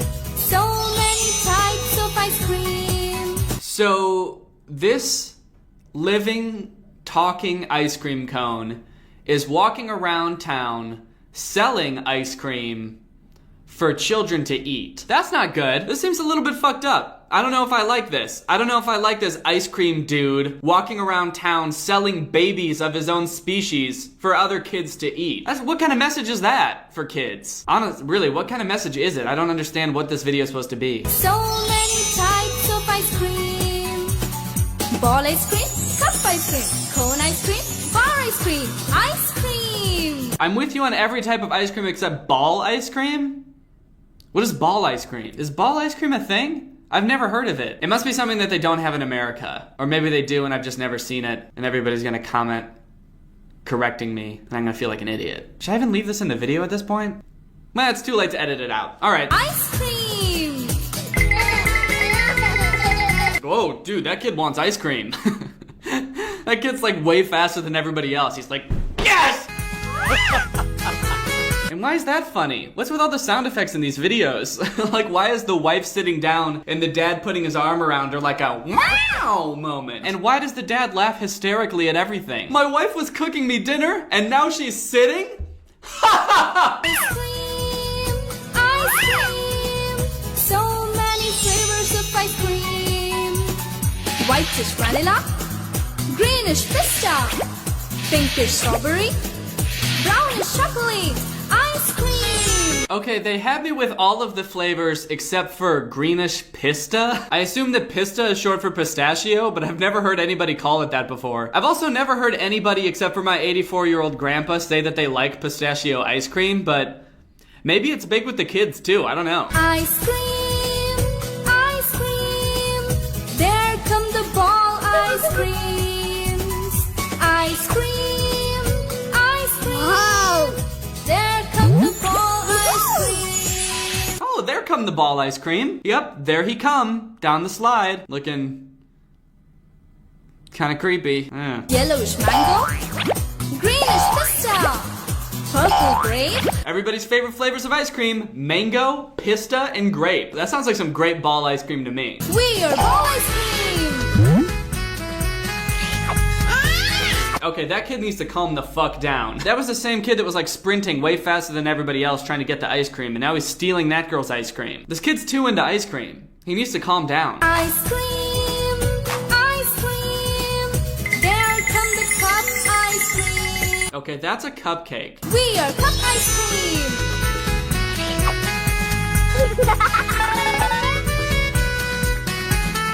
Ice cream. Okay, this part of the video just confuses the fuck out of me because what is up with this gorilla? It's this whole song about ice cream, and then all of a sudden it just cuts to this random ass gorilla wearing a tank top with a dollar sign on it. He's got rolled up jeans and he's got a rollie on the wrist. He just comes out of nowhere and nobody even acknowledges him. It just immediately cuts to a different shot and they start singing about ice cream again. Does nobody see the gorilla? Is this gorilla even at the same park? Did they mean to put the shot in there? Who is this gorilla? Oh, now he's sitting with the kids. Great. These kids' dad needs to stop laughing hysterically at everything and get them out of there. That gorilla could be dangerous. I know he's dressed like a person, but he's still a gorilla. Ice cream, there come the cold ice cream. Alright, so this video just goes on and on like this. Every different type of ice cream comes and sings about their type of ice cream, but it's basically the same verse over and over and over again. It's kind of boring. Like, the least they could have done is just had one type of ice cream come and just drop bars on this song. This song would really benefit from like a dope ass rap verse. Like if the bar ice cream came and dropped bars, that would be sick. There come the bar ice cream. Yeah, I got lots of money. I got lots of cars. Bitch, I'm the bar ice cream coming through with the bars. Hey, yeah, all iced out, but I got no cream. Call me pista, cause I got green. Melt some grape up in my lean. Maybe cold, but I bring that heat. Well, that's really all I have to say about Billion Surprise Toys. It's fucking weird. Now, could it be considered kind of lame to make a whole video picking apart the logic in a children's video? Yes. But did you just... What's up, Greg? I hope you're all having a great day. Welcome back to another episode of Cool Moms. This is a show called Cool Moms, where we review moms and talk about how cool they are. Specifically, moms on TikTok. Specifically, one mom on TikTok. This mom on TikTok. Seems like a lot of people are talking about TikTok these days. It's sort of made like this huge resurgence in the popular culture, from what I can tell. And I haven't talked about TikTok in a while. In fact, I haven't talked about TikTok since it was Musical.ly. The last time I talked about Musical.ly, I feel like it was just this app full of cringy, like 14-year-olds lip-syncing popular songs. But these days, I feel like TikTok has gotten a lot better. I feel like it doesn't get enough credit. There's like some legitimately funny stuff on TikTok. A lot of it is still very hard to find because there is still all of that stuff from before. It's just now there's some funny stuff on there too. So the funny stuff is sort of diluted by all the weird stuff. There's also this thing where TikTok will just steal audio from like popular Vines or popular YouTube videos and put it on TikTok without crediting the person who made it, and then people will just lip sync the audio from the video. But recently a clip from one of my videos about Troom Troom became like trending on TikTok, and everybody was just lip syncing a line from one of my Troom Troom videos. Hot glue a little cactus into an empty lipstick container. Where the fuck do you get a little cactus? And the interpretations that people gave my video were just So original. Where the fuck do you get a little cactus? I mean, very creative. Where the fuck do you get a little cactus? People added their own little twist, their own little spin to it. Little cactus. Little cactus. It's not like they were just stealing my joke and re-saying it. Or not even re-saying it, just lip-syncing it. And I gotta say, they were almost as funny as when I said it the first time. But they weren't. One genre of TikToks that I've been really into lately are these like deep emotional TikToks. Ones that are supposed to make you feel like heartbreak or betrayal. This is a good example of one. Quick disclaimer, as I've done before, I'm gonna be covering all of the songs that are in these videos. Since they're TikToks, obviously every single one has to have a popular song in it. So I'm going to have to do a cover of it so I don't get copyright claimed. Bang, bang, bang! Oh, damn. Damn, don't you hate it when that happens? Don't you hate it when you're about to shoot somebody and they're about to shoot you and then you both decide, let's not shoot each other. We got better things to do. And then just as you think you're about to get away clean, he dips you like he's about to kiss you and then shoots you in the chest 5 times. Damn. If I had $1 for every time that happened to me, I'd have $8. Or this one where this girl bends down to pick something up while she's talking to her boyfriend, I guess, and then some other girl comes up and tries to give him her number, and he's like, no, I don't want your number. And then the girl gets up and they're so happy together because they're still dating. Totally relatable. This dude also made the exact same video, except a different girl comes up to him and it's like an 11-year-old, so that's kind of weird. But while I was scrolling these deep, emotional TikToks, I found one that really caught my eye. It's by a girl named Varlicious. And the caption is, there's no peace in drugs. Hashtag say no to drugs. Hashtag choose to refuse. Hashtag no drugs, kids. I tried so hard and got so far.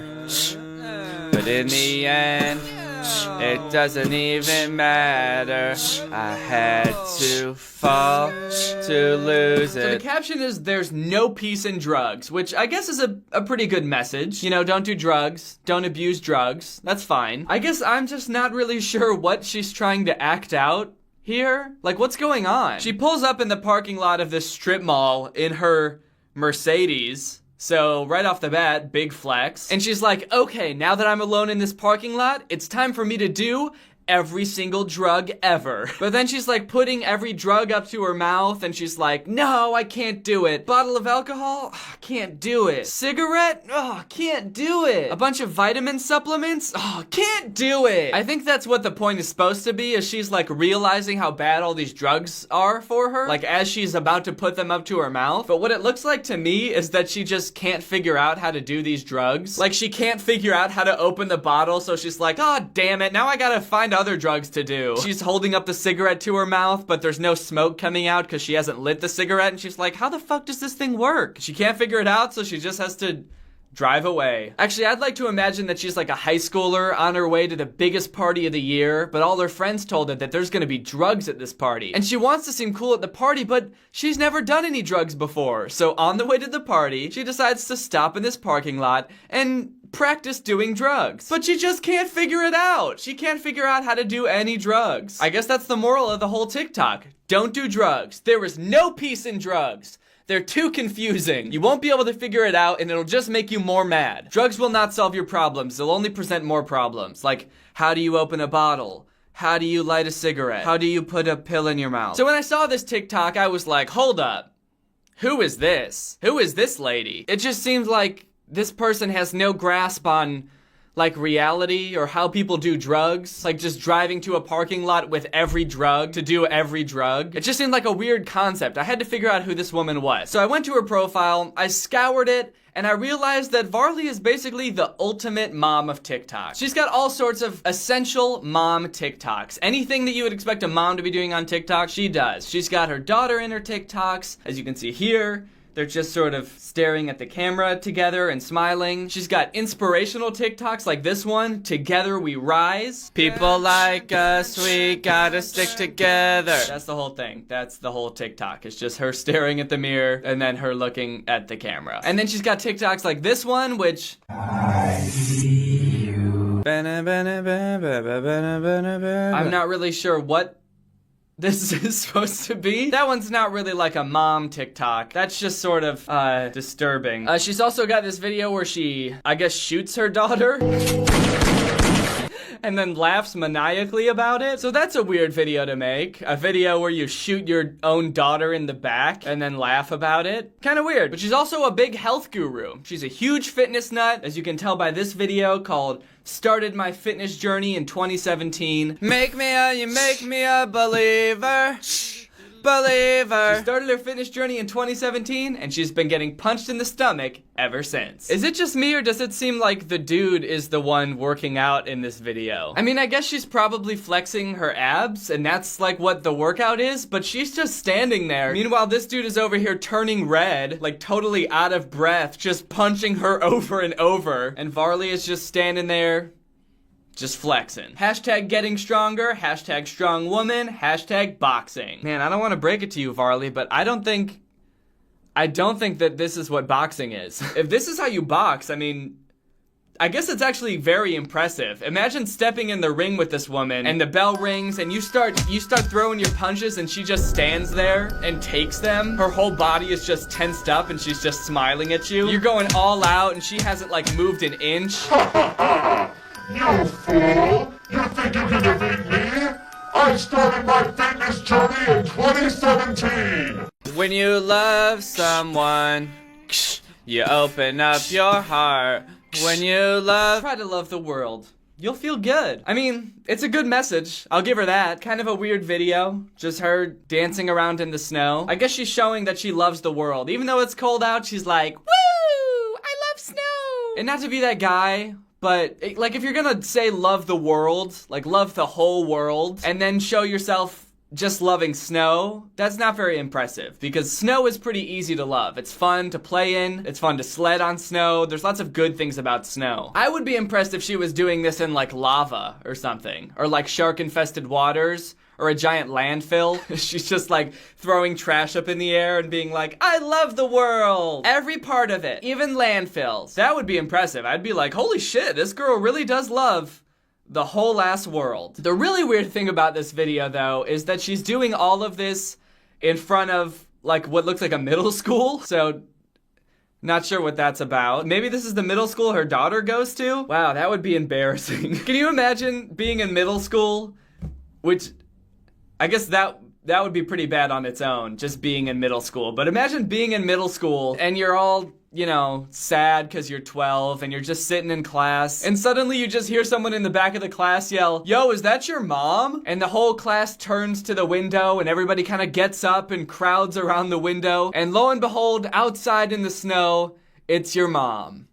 And she's just doing this, just making TikToks, just slipping and sliding around in the snow, loving the world. She's got another one in front of this school. This one's a little more sad though. If you wanna go, then I'll be so lonely.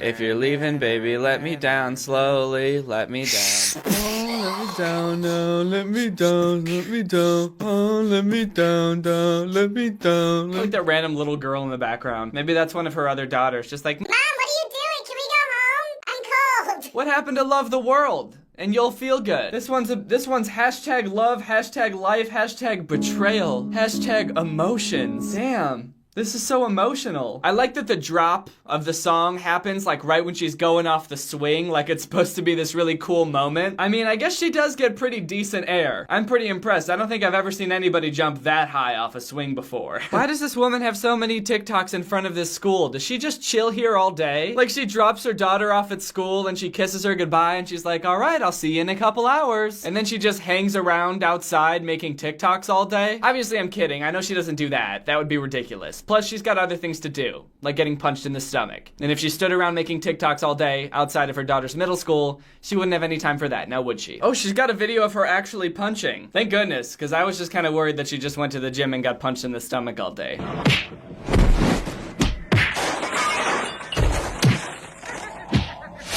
Whoa, it's so real! It's like she's really punching me. The sound effects line up so well. How is she doing that? Winners focus on winning. Losers focus on winners. Hashtag punch the haters. Wait, what? Hashtag haters are insects. Oh no. Oh fuck. Guys, I'm not sure that this is actually such a good idea, making a video making fun of this woman anymore. I didn't know that she felt this way about haters, and I didn't know that she could actually punch. Either way, I think I better tread lightly for the rest of this video. I don't want this woman coming up into my house and slow motion punching me to death. Maybe instead of focusing on things to critique her on, let's see how she deals with all the hate that she gets. It seems like she's been getting a lot of hate on TikTok because she's made a couple videos addressing the haters. We saw that one where she's punching the air, and then she's got this one called Peace. Hashtag buy haters, hashtag haters are trash, hashtag insects, hashtag buy forever. So it seems like she's found a way to get rid of the haters, which is pretty impressive. So let's see what it is. Hey guys, I'm back to share with you all that finally I have found the secret to end all the hate. Oh, hell yeah. Let's see what it is. Now there won't be any hate on my account. Oh, that's it? Peace! That's all you're gonna do? Peace! Just laugh? Peace! Oh. Okay, that can't be all it takes to get rid of the haters, just laughing, right? Let's see this other video where she addresses the haters. Dear haters.